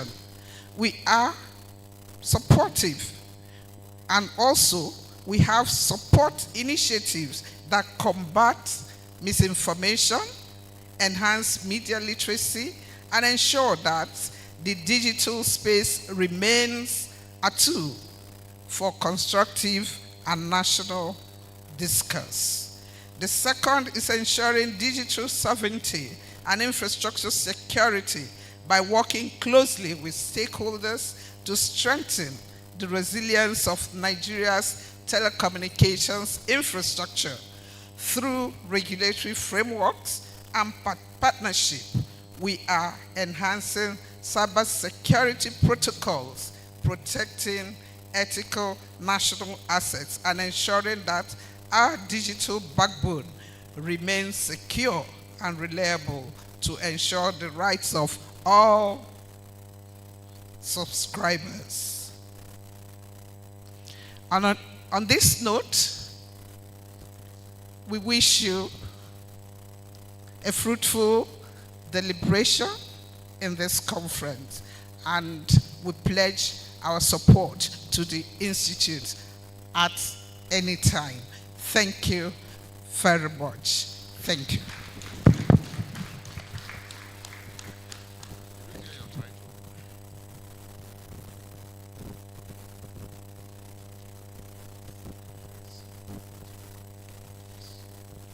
Congratulations.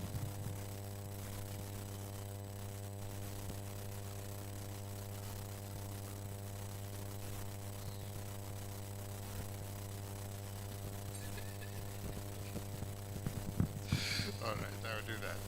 Just that. Thank you very much. Please, let's put our hands together once more for Mrs. Nen. I'll call her. Thank you. She's the head corporate public affairs for the NCC, but we're expecting at any moment now it will be confirmed as director public affairs of the NCC. So let's put our hands together for our sister, one of our own. Thank you, Nena. It's good to have you here with us. Let us quickly recognize our rapporteurs who have been doing a great job since we commenced the program this morning. Professor Sule Yao Sule is one of our rapporteurs. Please, let's put our hands for him. Dr. Umar Gwandu is also one of our rapporteurs. Thank you also. Mr. Bemiga Ogunleye, thank you also for being a part of it. Mr. Yomi Adeboye, thank you also. Those are rapporteurs, making sure that everything is improperly documented, because we are not just reporters, we are also documentarists. Just a quick one, that he's still a comrade, and that's why I'm allowing him to do this on behalf of the president. Just a word of thank you from our own comrade, So they want to censor the, because you are coming up. Yeah, sorry, I should have done this during the panel. It's just to publicly express my appreciation to IPI and especially the president of IPI Nigeria chapter, Mr. Muskilu Mojid, for pursuing the case of my watch list to a very logical conclusion. Initially, the DSS spokesperson, Dr. Afunaya, had said my name had been removed, but it didn't happen. And when I told Mojid, he was really, he was angry. He said, no, we have to take this thing up. And just to say that I can now say that my name has been removed because I traveled to the UK with my family, and unlike before, the DSM barely looked at my passport. He asked me to go to immigration. I didn't say anything. I wanted to see what would happen when I returned. And when I returned, the same thing. So that is proof so far that I've been removed, and I felt to express my appreciation, and not just my appreciation, than any other person anytime I have this experience. So please join me to appreciate Majid. Thank you very much. God bless. Thank you very much and congratulations. Feel free to travel anywhere, Nothing do you like. Thank you. Most distinguished guests, ladies and gentlemen, would speed up the program because we still have one or two things to do. Can I appeal to our members who are seated a little far back? We are not backbenchers now, sure. Most of the seats up here are unoccupied. I think we are permitted to move forward. In Bendel, where I come from. Oh, okay, Bendel, all right, okay. Up there. We say, now togetherness, now make jollof rice full pot. So please, let's move forward a bit and occupy some of these seats. I know now that I've mentioned jollof rice, some of us are thinking about lunch. Mojid, over to you in a moment. But meanwhile, would invite for the second paper presentation, Isiaq Ajibola. Isiaq Ajibola, please. Thank you very much, sir. Let's put our hands together for him. He's going to be speaking to us on building sustainable media in Nigeria and navigating innovation, credibility, and revenue challenges. And we have a panel of discussants made up of, please sit down, then we'll invite you. Thank you very much. A panel of discussants representing Olushola Momo of Vice Chair of Channel Media Limited. It's Kingsley Uranta. Can we put our hands together for Kingsley? Sam Nuyoma Uranta. This is beer where they take intimidators. Chai! For those who don't even have good tea. Kingsley Uranta, thank you. Yes, please. May we also invite Mr. Kule Shetima, another member of the panel of discussants. Let's put our hands together for him. MacArthur Foundation, thank you very much. We're indeed honored. And we also have the publisher of The Point, Yeli Kolapo. Mr. Yeli Kolapo, please. Can you also step forth? Thank you very much. The publisher of The Point. Thank you. Are you still with us? Oh, I didn't pronounce the name right. It's Kolapo. And it's Kolapo. Is it Folapo or Folabo? F or K? It's K, yeah, I'm right, yeah. Please, if he's around, let him join us. And of course, another member of the panel of discussants, the one who knows how to monetize these issues, and is written about it, Azu Ishekwene. From the punch to leadership. Azu Ishekwene. Thank you very much, sir. Yes. And to moderate this session, our own sister and friend, molder of minds at the University of Lagos, Professor Abigail Ogweze Ndisika. Let's put our hands together for the erudite scholar. Thank you, ma'am. She will moderate. That means okay, three of you are over there. Prof will be somewhere here. Okay. And then later on, Mr. Yeli Kolapo will join you up here. At this point, may I invite for the paper presentation, Mr. Isiaq Ajibola. Let's put our hands together for him, please. Thank you, sir. Thank you. So you can use this. This one is working well. Okay. Thank you very much. Maybe 15 minutes. The president of IPI, my very good brother, the former Minister of Information, Alhaji Lai Mohammed. I saw the distinguished senator. Has he gone out? Okay.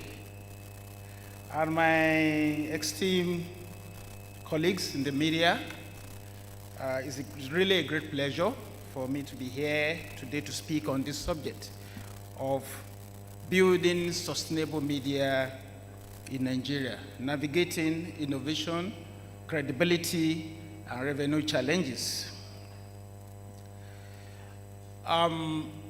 Many of us are familiar with these topics. We've been talking about them in the last 10 years, about how do we sustain the media, because we saw it coming. We saw the digital disruption coming. And every international conference you attend as professionals, probably they've been telling all this in the last 15 years, that there's going to be a problem for the print media especially. But of course, there's also opportunity for other media. So it is not just another industry conversation as it is. It is a defining moment because the Nigerian media is standing on the edge of a turning point. And the decision we take today will determine whether we remain relevant in our media job. We are living through dramatic transformation. The business model that sustained journalism for more than 100 years ago is disappearing, or it has disappeared. Print revenues have declined. Radio and TV face new and aggressive competition. Digital platforms now control advertising. Audiences have migrated from mobile, on-demand, to personalized content. But despite these disruptions, I believe we stand at the threshold of most exciting era in our profession because technology on its own has expanded our reach. Innovation has collapsed long-standing barriers, and new opportunity now exists for organizations prepared enough to reinvent themselves. The three pillars of survival that we must anchor our future on are what this paper is going to talk about. And they are connected, and that is innovation, credibility, and revenue sustainability. These pillars are inseparable. Innovation without credibility is an empty echo. Credibility without revenue is unsustainable, and revenue without innovation is ephemeral. Our first challenge is innovation. Our first duty is to innovate. A modern newsroom cannot be built on old structures. Digital first is no longer a philosophy, it is a survivor.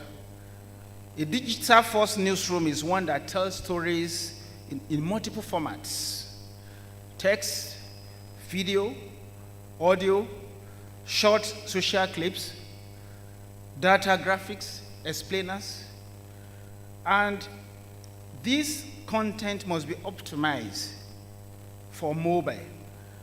It is a newsroom that writes stories in short sentences. It is a newsroom that uses vertical video, a newsroom that compresses load time and design layout that display well on small screens, like we are using on our mobile, and ensuring headlines are punchy and searchable. We must use analytica to understand audiences, which reveal which stories readers finish. There are many stories readers will read and they won't finish them. We must have the data as professionals. Which are the stories that readers finish?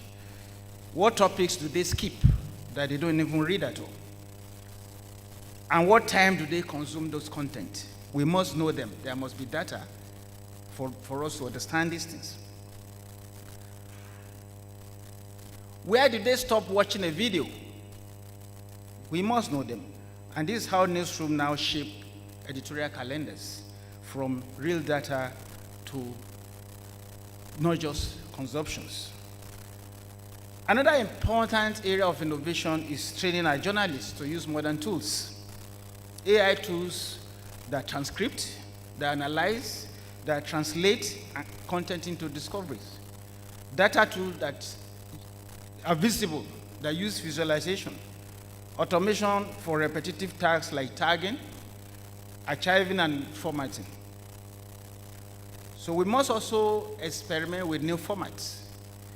Explainers, deep dives, newsletters, podcasts, live blogs, interactive format that younger audiences that we call Gen Zs will understand, because they are the majority of the people that consume digital media nowadays. Nobody reads newspapers, and very few people read newspapers. And we must focus on the younger people in our strategy of innovation. So innovation is not an indulgence. It is an essential survival strategy.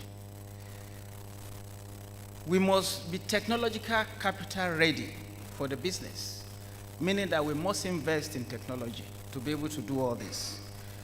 Your technology is the invisible engine behind your sources. A modern newsroom requires a very flexible, SEO-optimized content management system to ensure stories rank high on Google and published quickly on multiple formats, like the one I've described, the text, the video, the podcast, and can integrate seamlessly with newsletter, social platform, and other apps. Your customer relation management and payment system must also be technologically driven. Invest in seamless payment gateway like Paystack, Flutterwave, and prioritize automation and renewals. Most importantly, you have to build for mobile first. Over 85% of Nigerian audiences consume news through smartphones. Apart from innovating in the area of human technology, we must also innovate in the area of human capital readiness. One of the challenges of Nigerian media is everywhere you hear stories about journalists not being paid well, and this is a big problem if we have to embrace innovation, which is almost inevitable nowadays. You must build a lean, smart, multi-skilled team. In today's media business, small team with the right skills often outperform some large organizations. You must invest in good journalists, multimedia producers, social media experts, and data reporters who can distribute stories across platforms and constantly gauge audience needs. Beyond the newsroom, business-focused personnel are essential. Content monetization specialists are important, events managers are important, and so on and so forth. Now, having invested in innovation, that is in the area of capital and also human capital and technology, the other thing that is relevant to this topic and also important for the growth of the media is credibility. Innovation alone cannot save us. If you like to invest all your money on innovation, our greatest asset is not the printing press, the digital newsrooms that I've described, the transmitter or the website. It is credibility, the single currency that outlives every technological cycle. As you will agree with me today, information ecosystem is polluted. Rumors move faster than facts. Social media amplify confusion. Anyone with a smartphone claims to be a journalist. This places a heavy responsibility on us. We have to, as responsible media organizations, strengthen our facts. We must uphold our ethics. We must avoid sensationalism. We must separate news from opinions, disclose sponsored content. Even on our Twitter, that is X, we must disclose them. correct errors transparently, and in the word of drowning misinformation, neutrality becomes a premium brand. Credibility is our competitive edge, and we must guard it jealously. Having innovated and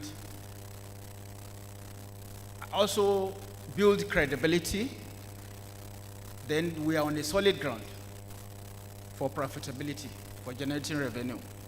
You may decide to have innovation. You are the most innovative in this room you can never find, and you are not credible. Nothing will definitely come out of it. Unless you want to do, you are not interested in revenue or in profitability. The credibility, innovation goes hand in hand. They have to combine for you to be able to have earn revenue. And I believe there's no media organization that does not want to earn revenue. Even if you are an NGO, if you are doing it for free, or maybe you are an NGO, you still want to be able to have some leverage, financial leverage. What I mean here is that in those days, politicians used to set up media houses, and the objective was to project media news in their favor. They weren't interested in revenue. But even at that, the rate at which the high cost of running media houses nowadays does not allow that model to run any longer. Those of us who have been running the print media industry, we now know the huge cost it costs to run the media, and the saving ground is for you to move to the digital. Because when you go to the digital side, you are going to save a lot of revenue in logistics and production and printing.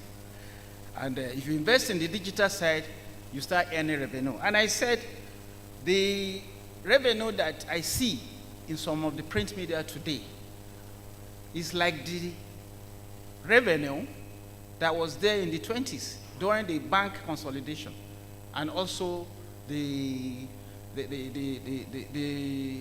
GSM, the introduction of GSM. I don't know, I may be wrong. Somebody like Azu, who is running a newspaper, may be able to tell us. But what I see is that newspapers are having rates for even their Twitter handles, advert rates. So the revenue is a very important thing, and I want to discuss them in this format. There are immediate high impact income generating revenues. They include digital advertising, such as programmatic and direct display adverts on your website and other platforms. You have branded social content on X, Facebook, Instagram, and YouTube. You have all sorts of advertising, but the most important and relevant and easy to do for us in this climate is native advertising. Native advertising is not a replacement for traditional advertising. It is a pillar within it. Native advertising refers to a paid storytelling that blends seamlessly with a media platform, editorial style. It is credible, value-adding, and far more engaging than traditional ads. And globally, it is extremely lucrative. The New York Times once earned over $250,000 from a single native advertising article created for Netflix series, Orange is the New Black. This was deeply reported in magazine-style feature about women in the US prisons. They paid for by Netflix, but produced in New York Times editorial style. It got a lot of attention, and they generated about $250,000 from that alone. So native advertising is now deeply integrated into Nigerian print media through sponsored features, special reports, branded journalism pullout, and corporate-backed analysis. Pages that look and feel like regular editorial content. These are something like campaigns sponsored by banks, telecoms, oil and gas, and development agencies. They have become significant revenue sources for major newspapers in Nigeria. So if you are not yet doing them, I think you should look into this direction. So in our primary revenue consideration, native advertising stands as one of the most profitable and fastest growing. But of course, there is the secondary revenue stream. And these are the medium-term opportunities that complement the core business. And they include conferences like Business Day. I know they have this forum, CEO's Forum. And there's so many others. I don't want to start mentioning newspapers, but we know ourselves in the industry, we know what some of us do, conferences that yield revenue for us. Then subscription and premium content offered by other medium. But what is interesting is that native advertising often becomes the gateway to the secondary engagements. A brand that invests in native story may later sponsor an event, commission a research, or fund a documentary-style video. So native ads don't replace secondary stream, they strengthen and expand them. Then the future are the opportunities that will shape the next phase of the media, which include data and research products, podcasts and audio monetization, e-commerce and affiliate partnership. Here again, native content evolves into more advanced forms: interactive story, co-branded research, sponsored documentaries, and multimedia brand partnership. This is the direction global leaders like even BBC, they are doing. The economies of London, they are doing all this.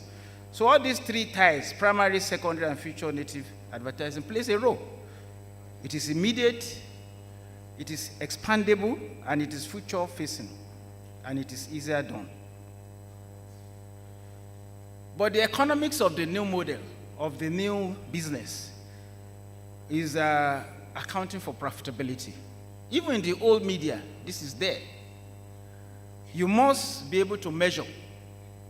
You must measure, and you must optimize. Perhaps some of the organizations you have seen that have succeeded to do, one of the reasons why they have succeeded is because this started from the beginning. Without being immodest, I want to say one of the things that led to our successes in Daily Trust is because we started measuring everything from the beginning. Everything was measured.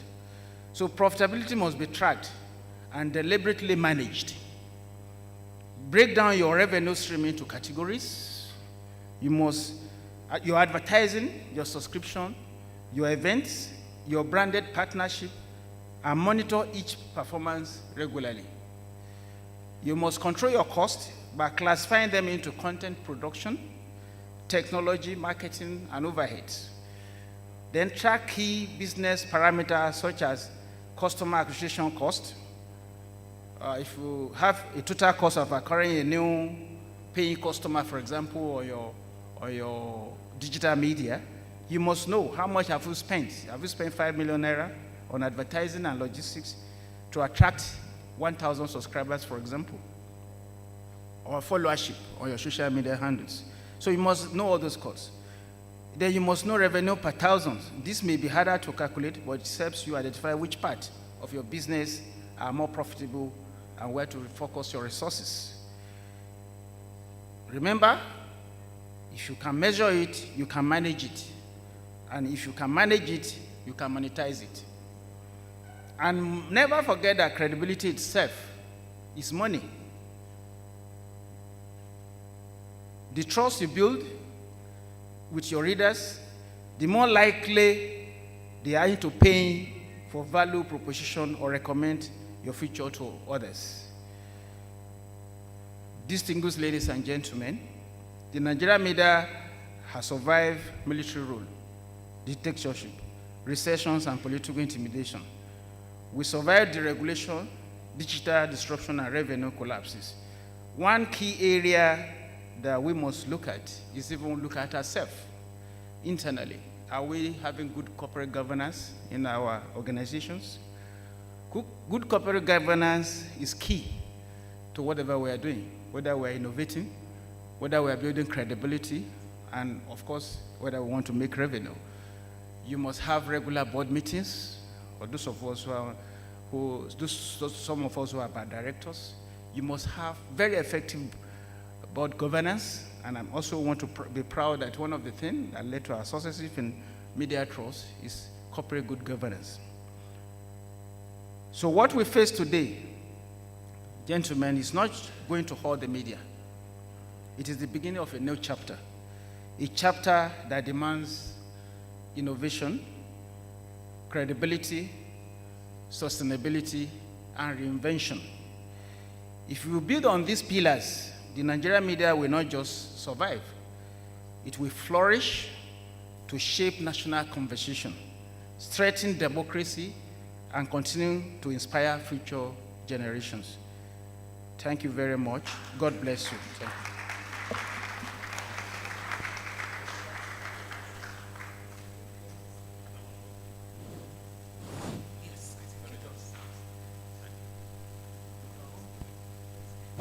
Thank you very much, our keynote speaker, for this session. Once again, good afternoon.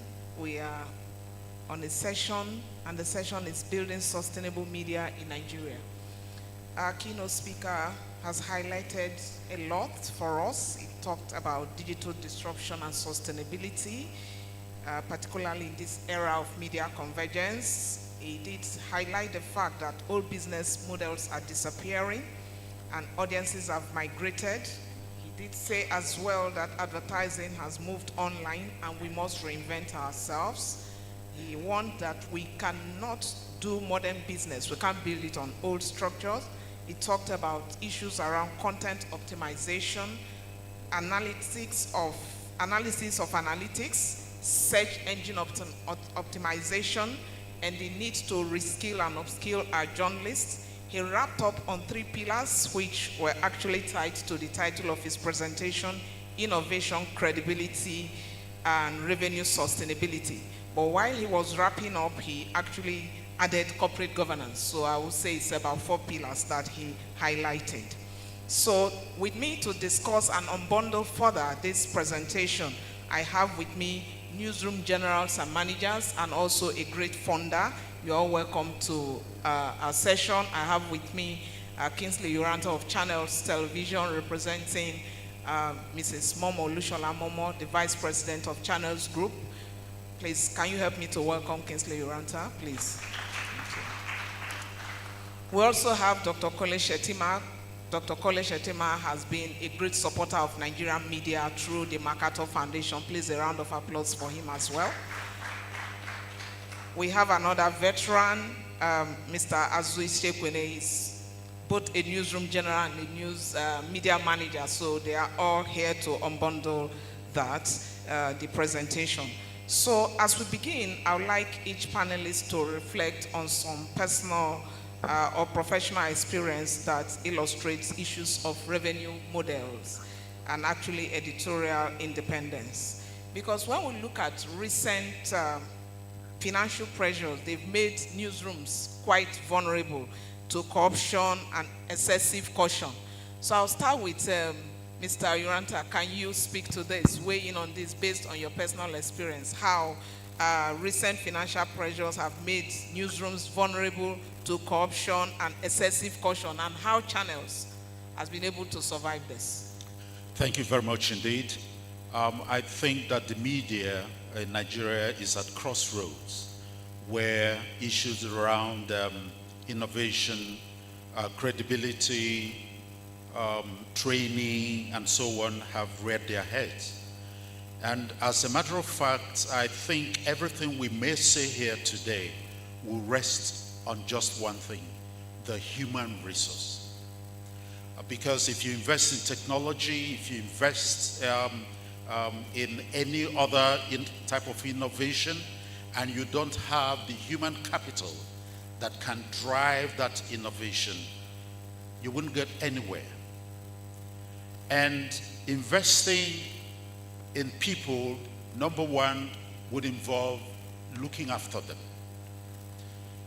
A situation where journalists are not well paid or are not paid at all, and you are asked to use your ID card as your meal ticket, such a journalist is exposed to corruption. And if anyone dangles 500 naira before the person, chances are that he would go for it because he's got bills to pay at home. He's got children to send to school. So I think it's very important for media owners, particularly media owners, to think positively of how to invest in their staff, ensuring that they are paid regularly, because many of these media owners have been opulence while the foot soldiers walk the streets hungry. In Channels Media Group, for example, we've long realized that no matter what you do, your staff must be taken care of. And that's why we've invested not only in training, but making sure that on the 25th of every month, every staff is paid. And to make sure that every staff receives good medical attention.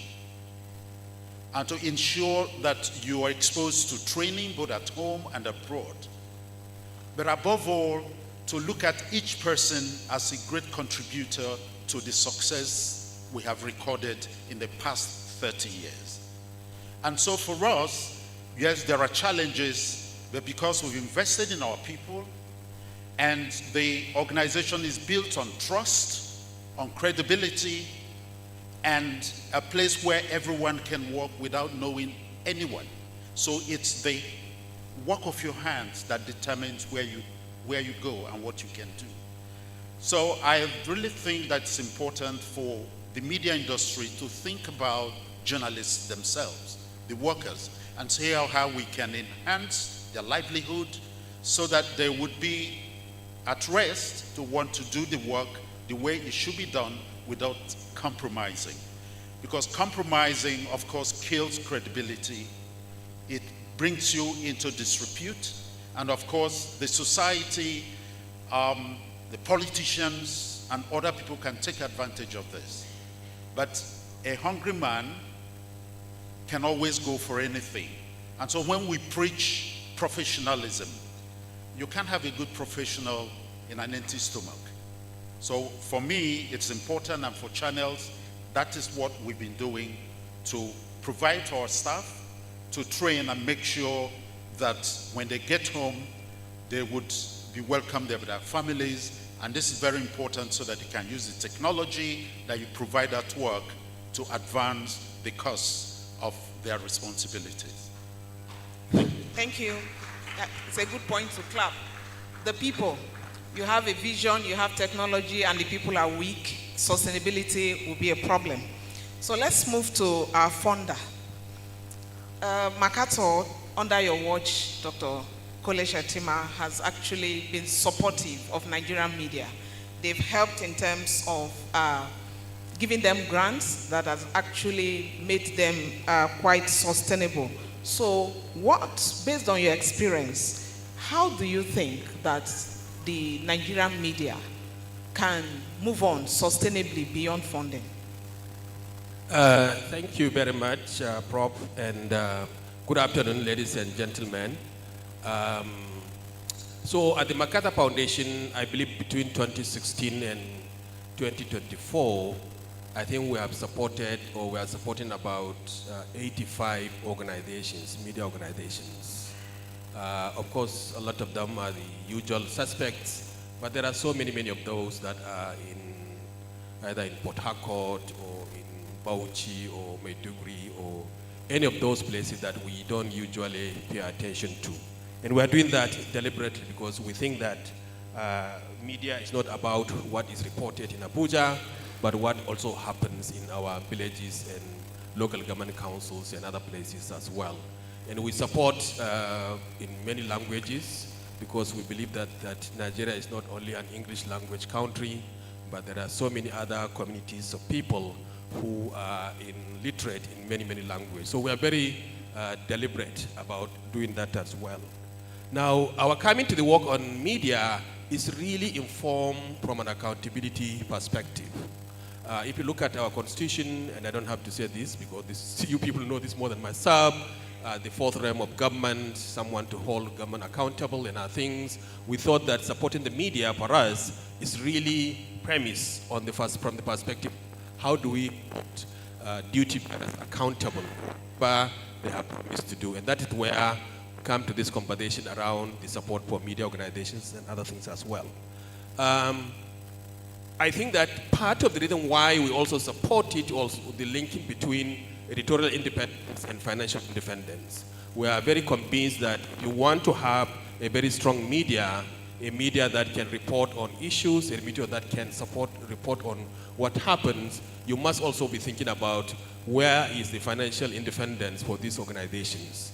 Because the editorial independence and financial independence are very much linked. And I think that this room is not surprised to see all kinds of governors of the year award, ministers of the year award, and all kinds of awards that are given.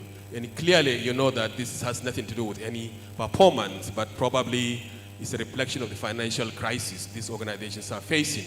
And that's why this didn't happen. So that's where we are coming from this example. So what have I seen over the last number of years? First, I think, you know, the media has to know its own audience and its own people that it's speaking to. So, for example, if you're a Brekete family, you know, premium times, you know your own audience is different. So if you are thinking about how are you going to, I think that you have to, thank you, you have to think about, you know, your audience. You know, if you are, you know, I don't know, an Igbo language, you know, television station, clearly you know that this is different from if you are, let's say, Kanuri language and media. These are different audiences. They communicate differently. Some are in terms of reading and writing. Others are primarily listening communities. So whatever strategy that you are going to think about in terms of sustainability, you have to think of the audience that you are looking at and how are you going to tailor your own strategy toward that direction. So one of the things that the foundation has done is to be conscious of, apart from supporting everything that we do, we give like 29% as our overhead cost for every organization that we support. So that means that this 29%, if you get it, you know, you can do whatever you want to do with it without telling us how you are going to do with it and other things. And what we've seen over the last number of years is that many organizations have used the 29% even just to have their own building, whereby they don't have to now worry about, you know, having to pay rent and other things. Many of them have become real estate agents, I think, including CGID that is now trying to rent.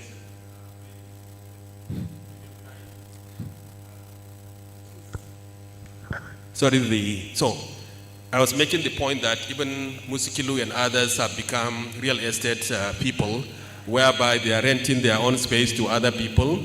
There are people who are renting it as just regular people as well. So others have also looked at other social enterprises. Many people have made investments in the financial market. You know, if you go and put your money, you get 21% interest in your treasury bills. So you can rely on that one for some time so that you can get money. Others have developed a podcast program and other film industry and others and arising from these media organizations. So a lot of people are thinking about, you know, how do we go about making our own organization more sustainable in light of what is happening in other things. And I think it's very important for us to say that I think what we want to do is really to make sure that our media organizations have multiple income streams. That's what we should be thinking about.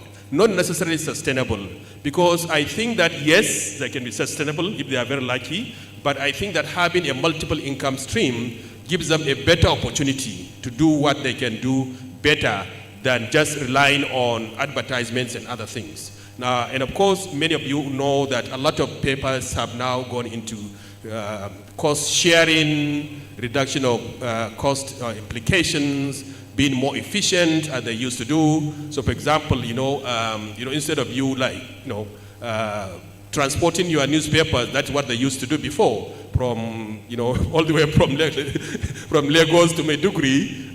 maybe you can share costs by someone publishing for you in other places, and the other one publishing in other places, so that reduces your cost of operations, which have been, I think, very helpful.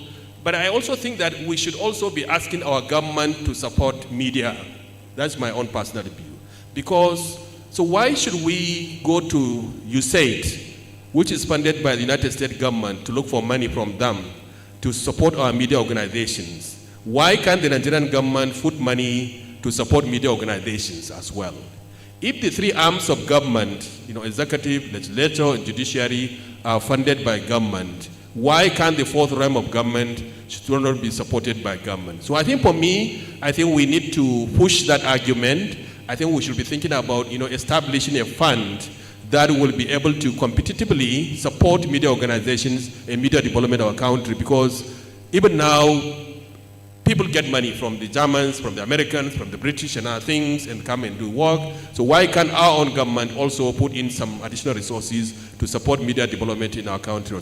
The last point I will make is that I think that as this revolution is happening in terms of technology, I think that it means that all of us are in a bigger crisis than we have been thinking about. And therefore, part of the innovation is to think about what are the other things that we can do in order to ensure that this, our fourth realm of government, the institution that is supposed to hold every one of us accountable, thrives. We should be thinking about who among the Nigerians. So why will MacArthur, who died 1978, Ford, who died in, 19-something, be supporting media organizations? What about our own indigenous domestic philanthropists? How can we convince them that there is something at stake for them to also invest in the media development and media organization in our country, so that it's not only foreigners that are funding our media landscape, but also that the billionaires in our own system can also contribute towards sustaining the media sector in our country. Thank you very much, Prof. Thank you. Thank you. Please clap for him. He's raised a lot of fundamental issues. The audience very critical, and MacArthur's intervention is not for a lifetime. It's to help you to set up structures that you can use to run your organization, having multiple streams of income, having your structure, and looking at the local audience. That audience, they are quite critical. So we move to Mr. Azuishekwene.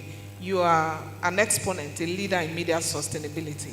Now we're in the era of media convergence, and we're looking at press repression and how can we remain sustainable without getting compromised. Can you share with us takeaways on how we can run our organizations to be more sustainable?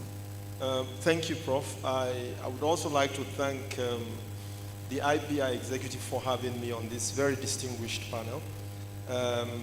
One of the most difficult things in my experience of engagements like this is to do anything before lunch, and we're way past lunchtime.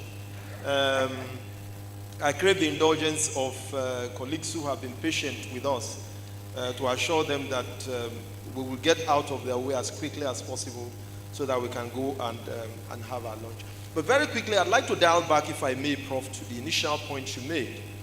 And that is the point about the current situation. You talked about, the media being in distress of some sort.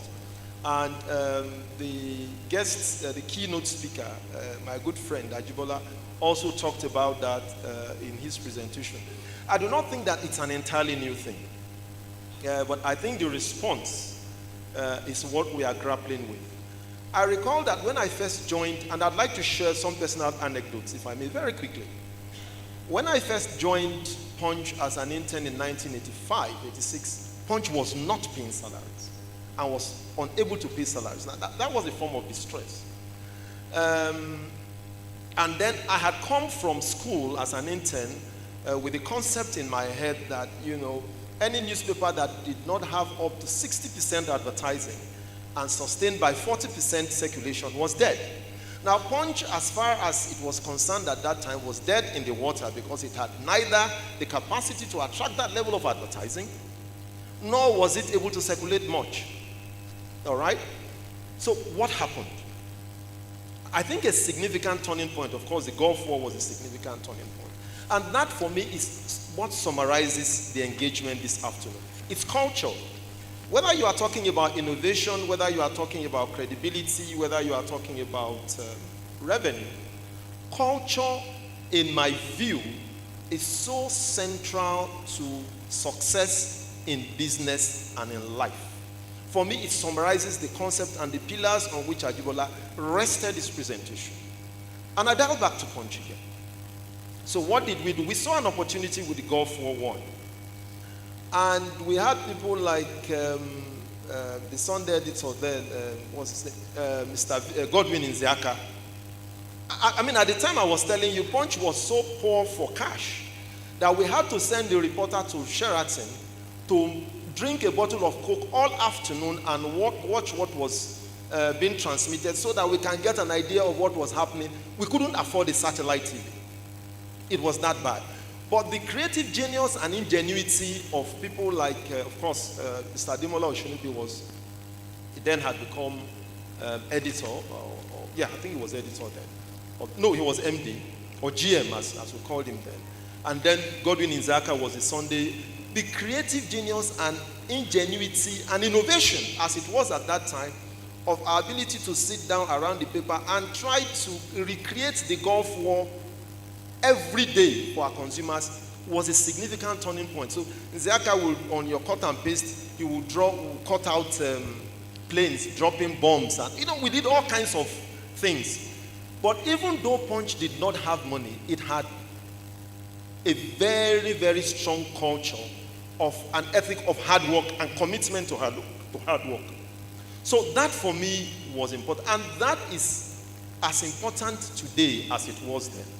That if you have a culture that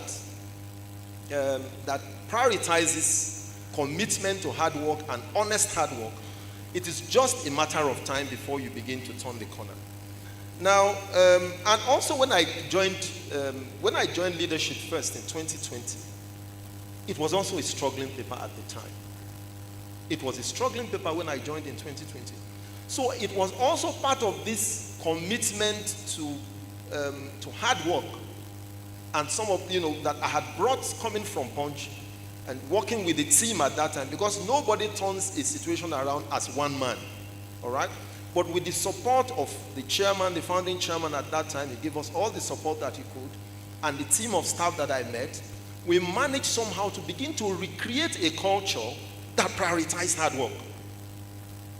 And that for me was fundamental and has become a significant point to the turning point of leadership today as we know it. Now, very quickly, let me just, because I'd made a pledge that I would not stand too long in your way to lunch, I'd just like to go through, also to amplify some of what the distinguished members of this panel and the keynote speaker have said. I'd like to just go through just a few points in 3 minutes maximum regarding some of the things that we could use, some of the things that we could use in addition to what I have said about innovation, to also amplify or strengthen the positions that we are, so that we are more sustainable than we ought to be. So we have talked about, a lot of people have talked about high integrity journalism or building journalism that leverages trust. I think also that, and Mr. Shetima talked about diversification. I want to give a specific illustration. New York Times made more money from its games section than from its newspaper section 1 or 2 years ago. So gaming is big, and I speak to the facts. Gaming is big, and New York Times is one of the biggest publishers, so you cannot be more of a journalism institution than New York Times is. But it's doing a whole lot more from its gaming session than from even its news content. So the challenge about diversification is for us to begin to think differently in terms of how we engage the business that we are involved in. And I just cited gaming as an example. The live webinars, the newsletters, there is the relaunch of newsletters. Some of us don't even know that newsletters currently are paid for if you build the right demographics to leverage your newsletters.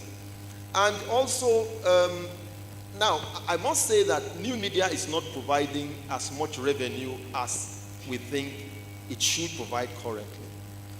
But gradually, the space is growing. The revenue is growing. There are all kinds of ups and downs as a result of algorithm changes, because this is a space that the big tech companies are seriously playing in.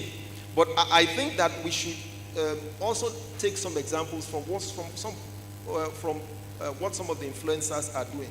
Some of the influencers, and I'm not looking at the bad examples, because in everything there are good ones and there are bad ones. But you can find influencers who play to the value of your brand. And some of those influencers are making far more money on their digital streams than some of us are making. And we need to engage them and find out what is it that they are doing right. I also think, finally, before I rest my case, and I think it summarizes everything that I said, one of the biggest struggles to change the newsroom, to make it more sustainable, more trustworthy, is the older generation of people in the newsroom. It's a big problem. And that again takes me to culture. There's a big fight in many newsrooms that I know today between the younger, more daring, more ready to go people than the older generation who are more steeped in their ways and not ready to change. Now, until you find a way that, until you find a method to harness and harvest some of the energy of these young people, we are going to be in trouble. Because, I have been attending conferences since people talked about convergence, digital first and all of that. And if you go into many newsrooms today, the older generation, some of them are old in age, but they are new in mind, but the older generation are a big stumbling block to some of the radical changes that can make the newsroom more innovative, more sustainable, and more profitable. I thank you very much. Thank you. I would still allow you to give a shot on some of the suggestions, the innovative ways. Some of the innovative ways that you have listed. For every good, there is the bad. What are the risks of some of your innovative ways of generating funds? What are the risks? What risk? You have actually outlined one by saying the old order will not want to go. But what are the risks of all other means like gaming, live webinars? How will that affect content production for real news? Okay, thank you very much, Prof. I'd like to deal with something which I addressed in extenso in my book, Midlifers Crisis, a Midlifers Guide to Content Creation and Profit, which is the latest one. The first one was ably supported by MacArthur, was on monetizing content. I think one of the challenges especially in the use of technology is what people call hallucination, or use of AI for very unethical purposes. These are some of the things that we struggle with in the modern newsroom. But Professor Peruge and I did a paper on whether our jobs and it's a paper that was published abroad, about how endangered the Nigerian journalist or the current newsroom might be, in terms of when you look at the introduction of robotics or AI being an advanced form of robotics. There are clear dangers, without a doubt, and so it's possible that some younger journalists or some even older journalists can use AI to generate content that is not professional, or that I don't like using the word gatekeeping, because I think that the gate has collapsed long ago. We can stay here and do live events, but just as a purpose of conceptual conversation, you can also we're also struggling with how to manage what Donald Trump calls fake news or misinformation or malinformation. These are serious epidemics in the newsroom that we are trying to deal with. And some of my quick suggestions are as follows.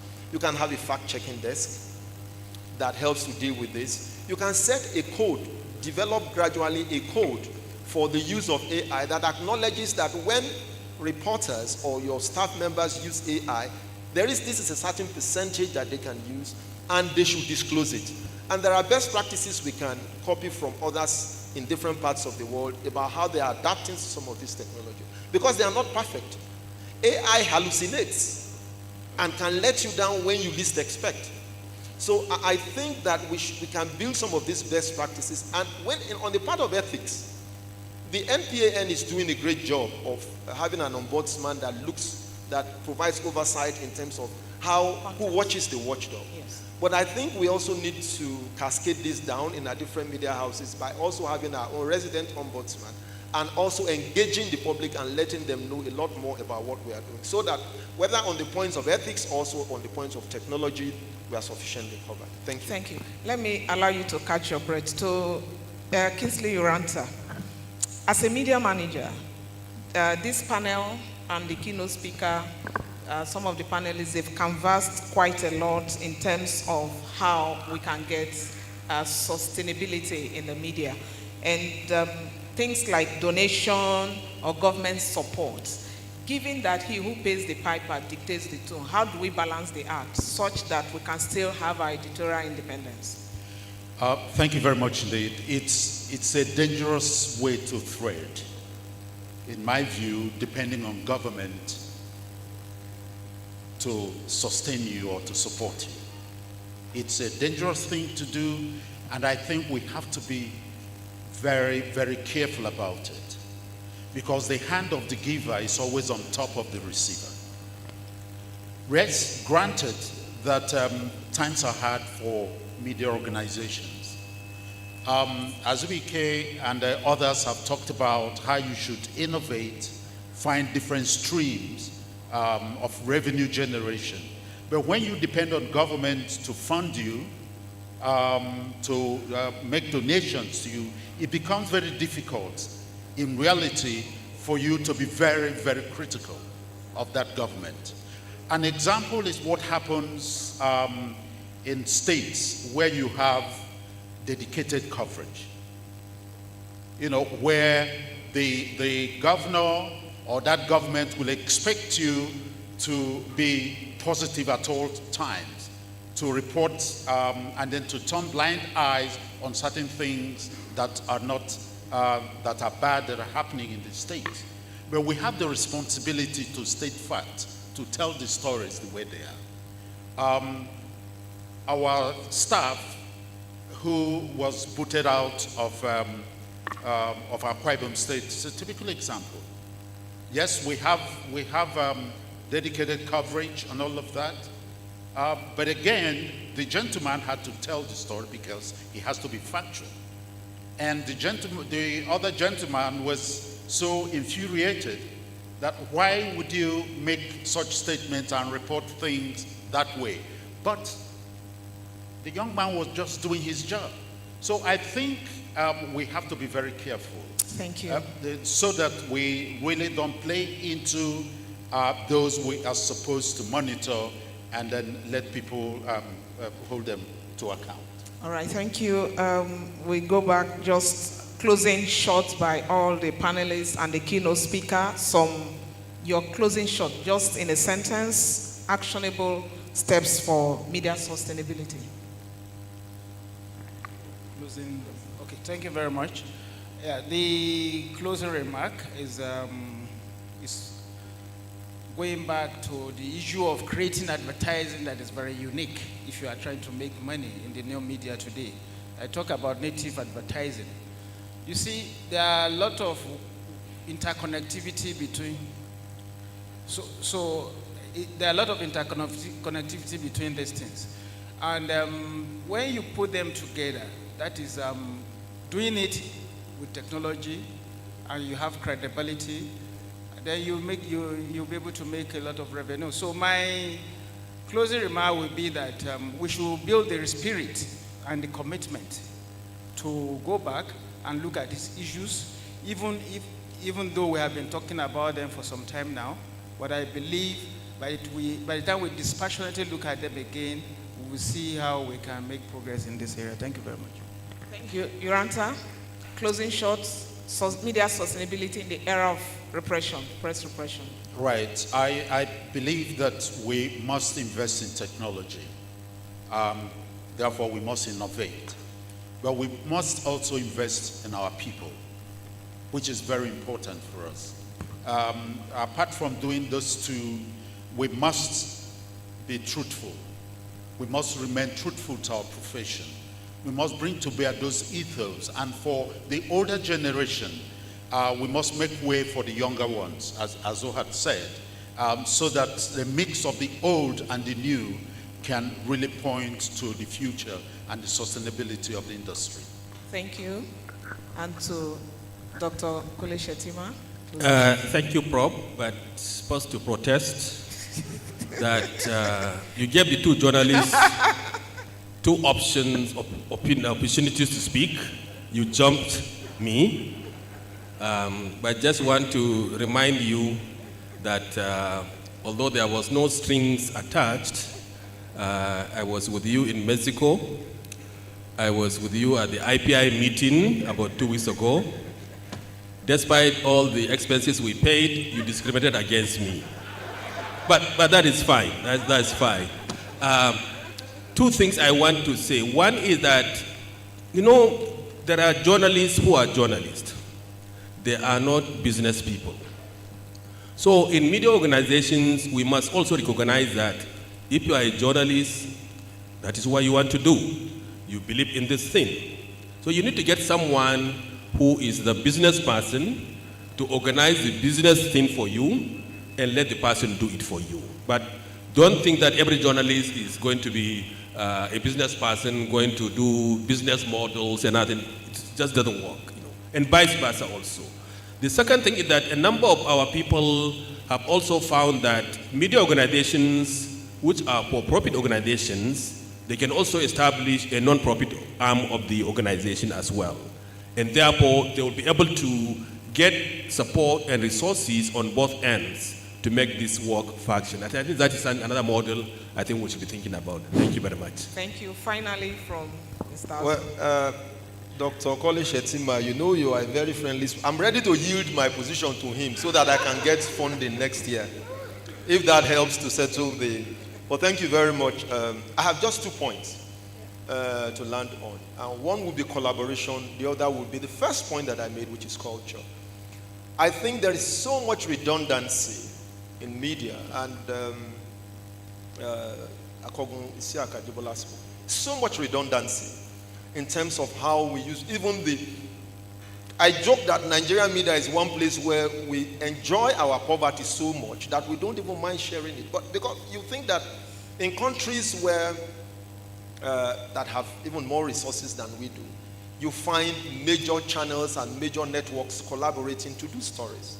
I think we need to do more of collaboration amongst media houses, both amongst us as media and other stakeholders, in order to reduce the level of redundancy and increase profitability. And then the final point is on culture. Culture doesn't change quickly, but I think we should just keep working at it until we get it right. Thank you very much. Thank you. Culture, collaboration, tech and people, advertising, get business managers to do the business angle, and also set up a not-for-profit arm of your media organization. Thank you very much. Please give a round of applause to our panelists. Thank you. Thank you very much.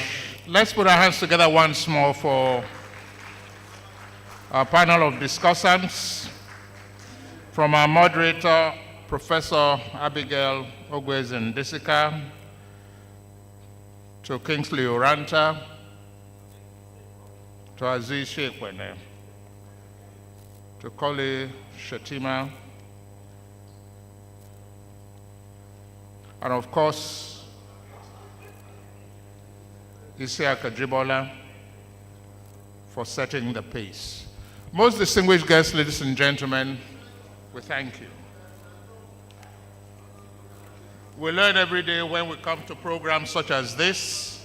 So Azu Shekwena has taught me one today. It says AI hallucinates. That is interesting. I have to be on the guard now so that I don't get sucked into the hallucination. Most distinguished guests, ladies and gentlemen, will speed up the program so that we can have our induction program in a moment. But before then, we have thank you. Before then, we have the special privilege and honor for a goodwill message from one of the leaders of the profession, the former Honorable Minister for Information and Culture, Alhaji Lai Muhammad, for a goodwill message. Please, let's put our hands together for him. Thank you, sir. Thank you, other friends who are in the house. Kingsley Sadolo, I've seen Laulu Akonde. Thank you for being a part of this. We welcome you all. Thank you, sir. Thank you, sir. Thank you. Please permit me to adopt the already very well expertly established protocol. It gives me great pleasure to extend my heartfelt goodwill to the International Press Institute, IPI, Nigeria, on this important occasion of the 2025 Conference and Annual General Meeting. The IPI has consistently upheld the values of press freedom, responsible journalism, and professional integrity in our nation, in our national discourse, and I commend your unwavering efforts. The theme of this year's gathering, addressing media repression and safeguarding democratic accountability in Nigeria, speaks directly to one of the most delicate relationships within national governance, which is the interplay between the state and the media. Certainly, the government needs the media now more than ever to effectively communicate its policies and programs to the public, to receive genuine feedback from citizens, and to mobilize national support as the country confronts challenges of insecurity and the mischaracterization of Nigeria in the international arena, often driven by misinformation and fake news. Therefore, a cordial, respectful, and constructive relationship between the government and the media remains essential for democratic stability and national development. However, as I emphasized in my paper last year, at last year's IPS AGM, issues relating to national security and public interest must be handled with thoughtfulness and care. The government holds the position that certain types of information, if disclosed carelessly or prematurely, could endanger national security or cause public disorder, especially in our realities of terrorism, kidnapping, and banditry. Sensitive operational intelligence, when exposed, can be weaponized by malicious actors, potentially undermining efforts to safeguard lives and property. On the other hand, the media argues, and rightly too, that transparency is crucial in building accountability and public trust. This is a legitimate stance, deeply rooted in democratic principles. It is therefore not a matter of whether security or transparency wins. Rather, it is about finding a prudent balance between the two, a partnership where security is protected without undermining the rights of citizens to know how they are governed. For those of us involved in politics, must never forget that without democracy, we are irrelevant. Without democratic freedom, the political class contributes nothing to the social, economic, or cultural well-being of the nation. Therefore, for the average politician, indeed for every statesman, the sustenance of democracy is not optional, it is imperative. For someone like me, who has operated both in opposition and in government, I can testify that communication in governance is extremely delicate. Words are not merely information. They are signals, instruments of policy direction, and sometimes even tools of diplomacy and security. And so the responsibilities of the media on the one hand and of government communicators on the other hand are both heavy and must be exercised with wisdom. I urge continued dialogue between government and the media, not confrontation. Let this relationship be grounded in mutual respect, shared commitments to truth, and the collective desire to build a Nigeria where democratic accountability and national security coexist in constructive harmony. Once again, I congratulate IPI Nigeria, the leadership, members, and stakeholders, and I wish you successful deliberations. Thank you. Please, let's keep the applause going for Alhaji Lai Mohammed. He sat through it all. He's been a part of this process. We're indeed honored and grateful for the goodwill message. Sir, thank you. Most distinguished guests, ladies and gentlemen, now to the high point of our meeting this year, the 2025 Annual Conference of the International Press Institute, Nigeria.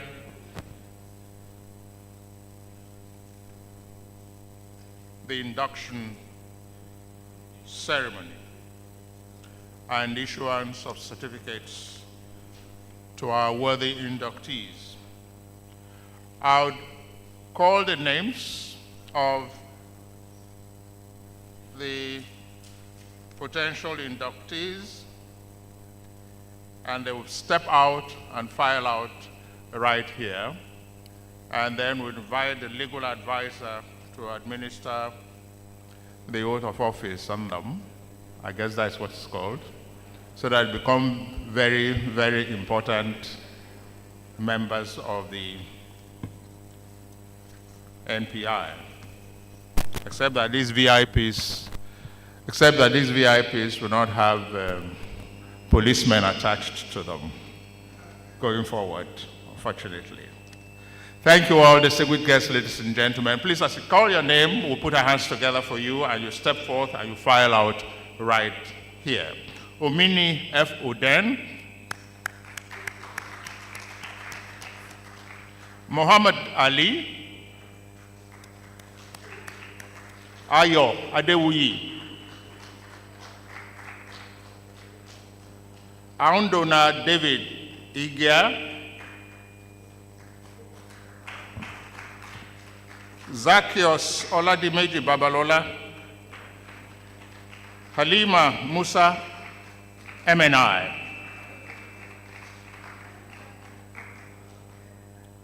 Omonwa Adesua,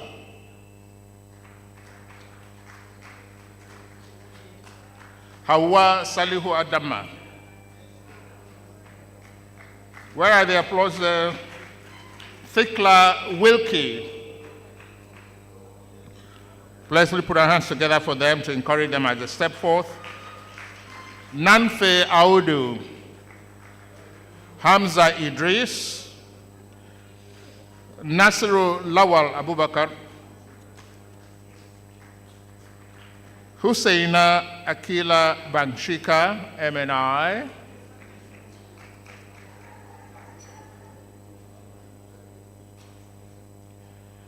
Iyadi Stella Ojochide,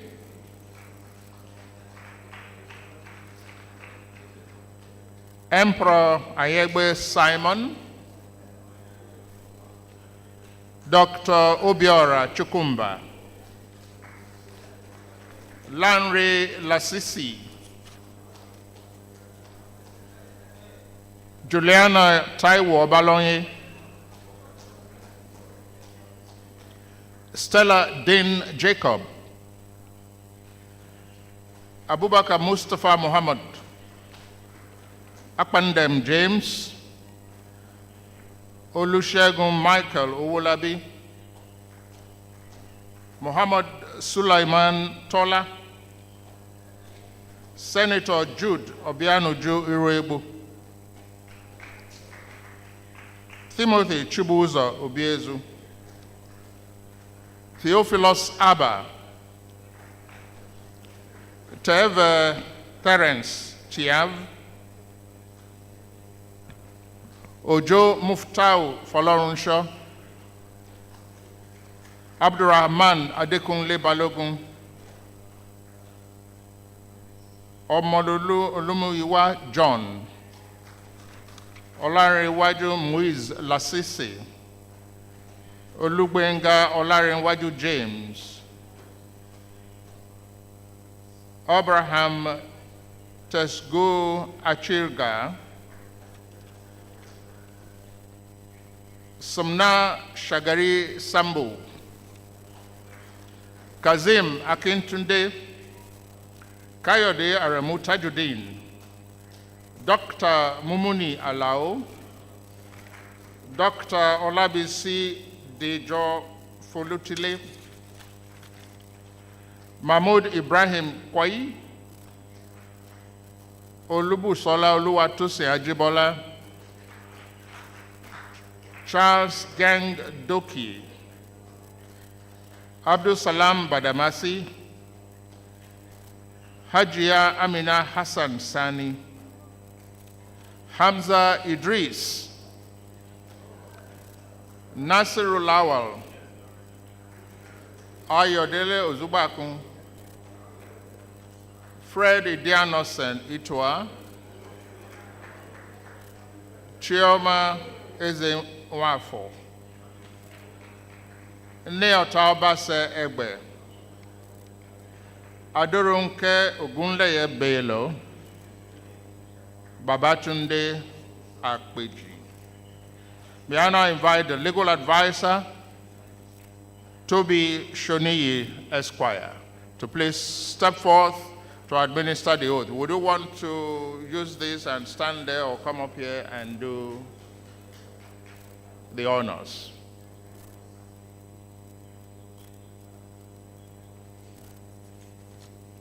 Thank you.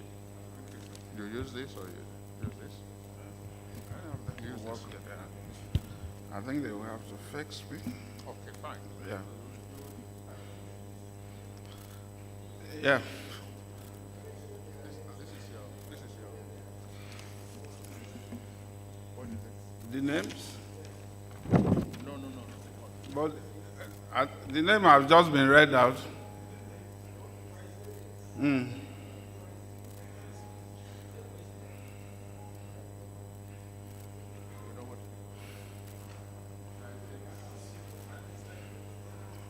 Sorry, you may wish to face me. Thank you. Let me adopt a system protocol. And I want to thank you all for the interest you have shown in IPI Nigeria and IPI International. We are already due for lunch, so I don't want to waste further time. And I'm going to make it very short. So we are going to take it once. When I say I, you mention your name. So can we go now? Yeah. I, having been considered for admission into the membership of the International Press Institute, do solemnly affirm that I will, to the best of my ability, uphold and abide by the Constitution of the International Press Institute and the Code of Ethics of the organization, So help me God. So you are welcome. Okay. So the Vice President will give you your certificate, please. Thank you. Mr. Fidelis. Hello. I think the Vice President will now congratulate the inductees and then hand over. You can use the mic. You can use that. Yeah. Or you want to go around? I want you to call because I... How would you give it to them? No, I'll give it to them. That means you have to step down. Okay. Thank you. How do I call them? That means I stand with you. This is a clumsy one. Let's go down. That means you'll be moving back and forth. It's a long list to hand over the certificates. We do not know how. Oh, they'll step up. Ah, okay. Okay. Thank you for the Charles Gangdoki. Olubusola Oluwatosin Ajibola.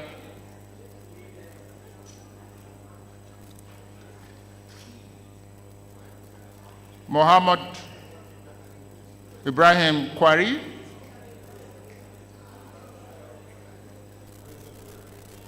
Mohammed Ibrahim Kwari. Dr. Mumuni Alao. Kayode Aremu Tajuddin. Sabna Shagari Sambo. It's coming from this way. There you go, down here.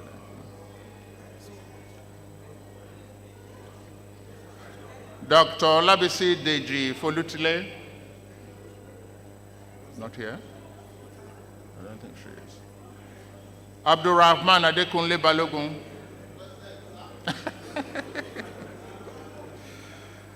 Ojo Muftau Folorunshaw.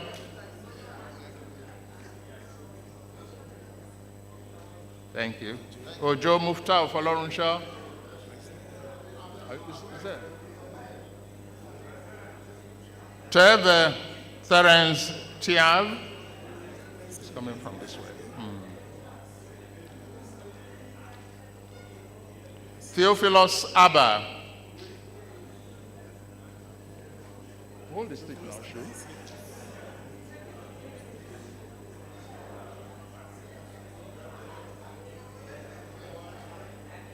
Theophilus Abba is behind you. Yeah.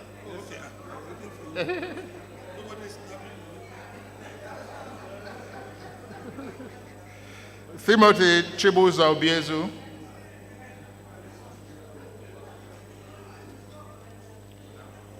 Babatunde Akpeji.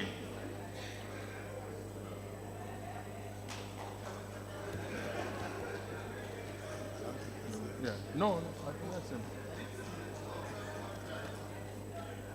Dr. Obiora Chukumba.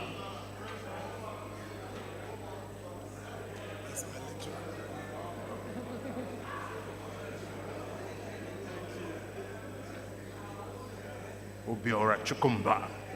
Reporting. Abubakar Mustafa Muhammad.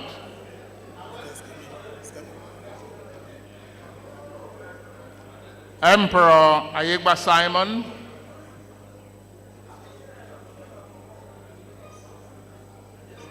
Kazim Akintunde.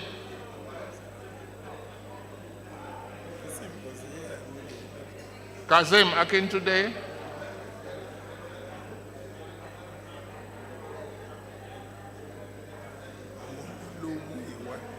Omolo Muiwa John.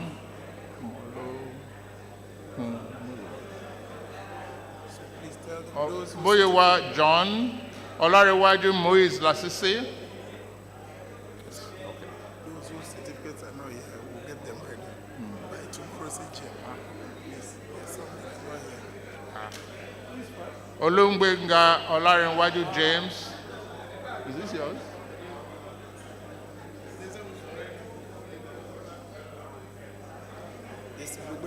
Olungbenga Olarinwaju James. Nanfe Audu. Nanfe Audu. Is that she?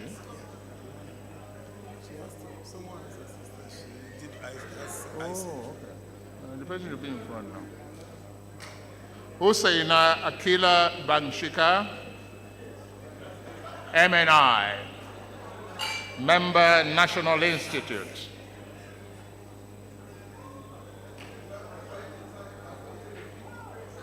That's it. Iyaji Stella Ojochide. Iyaji Stella Ojochide. Senator Jude Iroebu.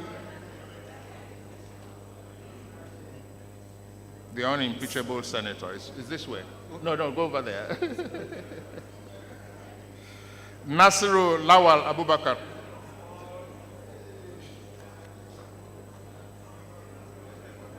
Okay, sorry. No. Hawa Salihu Adama.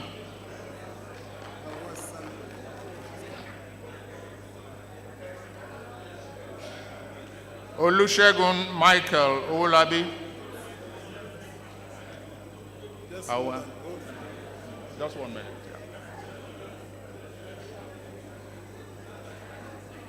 Thank you. Thekla Wilkie. You didn't spell this name right. They didn't spell this name right. It's W. Wilkie. W. Yeah. Thekla Wilkie. They may have to. Abraham Tengu Achigar. Abraham Tengu Achigar.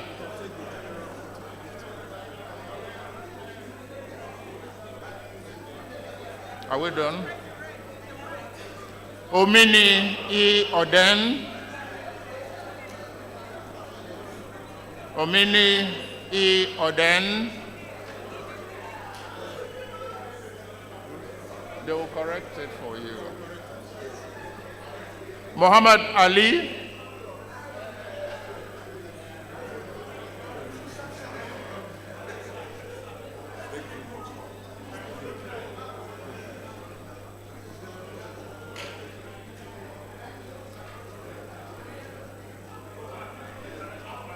Muhammad Ali.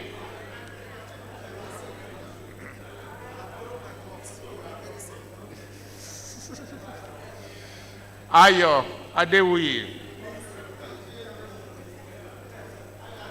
Ayo Adewuyi. Here we are.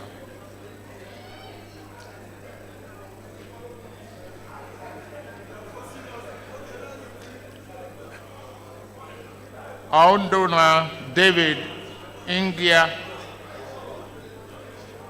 Aundona David Ingia. Zacchaeus Oladimeji Babalola. Zacchaeus Oladimeji Babalola. Juliana Taiwo Obalonyi. Juliana Taiwo. That's she, right?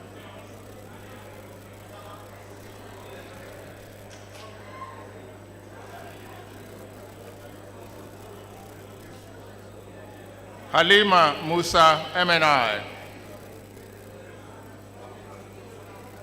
Please, they will have to come tomorrow for the signing. Yeah. Oh, easy. Sorry.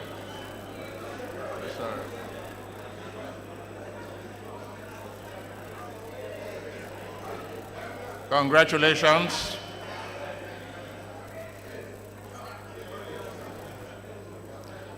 Omonwa Adesua.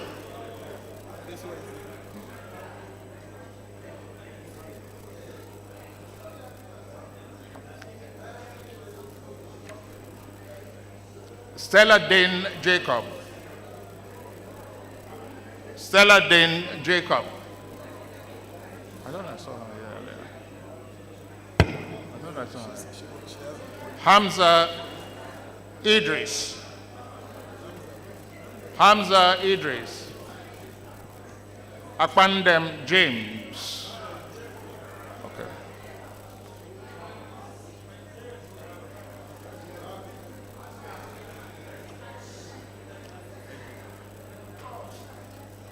Akpandem James. Obong Akpandem James. Mohammed Suleiman Tola.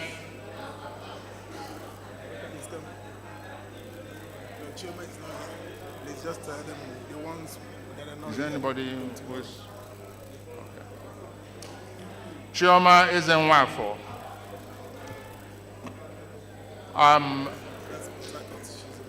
Okay. Thank you very much. So you can do that because I'm inviting you now. So you round it all up.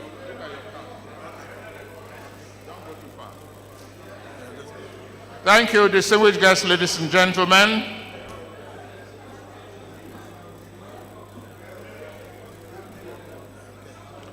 Tomorrow? You can do that as part of your... Thank you very much, distinguished guests, ladies and gentlemen, and congratulations to the inductees. I now wish to invite the Vice Chairman or Deputy President of the IPI, Mr. Fidelis Mba, for closing remarks and the vote of thanks. You have the floor, sir. Thank you, colleagues. Excuse me, one house, please. Thank you, everybody. Thank you for making our time to attend this event. The AGM continues tomorrow by 9 o'clock. All inductees are expected to bring their certificates for signing personally tomorrow by 9. Please, if you can hear me, all inductees, you are expected to bring your certificate tomorrow during the AGM at 9 o'clock here tomorrow. So I want to say a very big thank you to all the speakers, all our guests, all our members, all the inductees. We're hoping to see you again here tomorrow. And in a few minutes from now, once you step out, lunch is ready. We want to apologize for taking your time. We never really intended to stay here this long. But tomorrow, we promise you, before 1 o'clock tomorrow, we should be done. Thank you for coming, and have a great evening.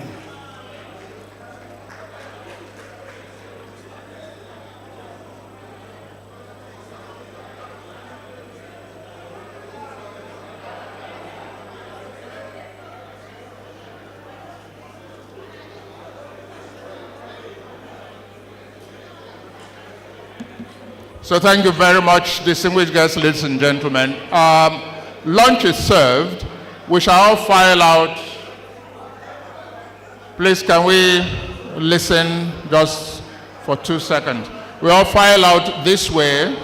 The lunch table is set, and as you go out, you'll get some meal tickets that would enable you go there. And I'm told that for all of the certificates, the President and the Secretary will sign them tomorrow. And then those whose certificates have not been prepared, they will have them prepared and handed over to them tomorrow. For instance, we know that our own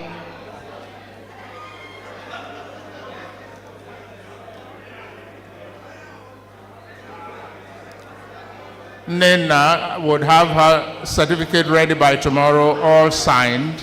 So congratulations, Nena. We thank you all very much. Lunch is served. Our ushers will direct you as appropriate. God bless you all.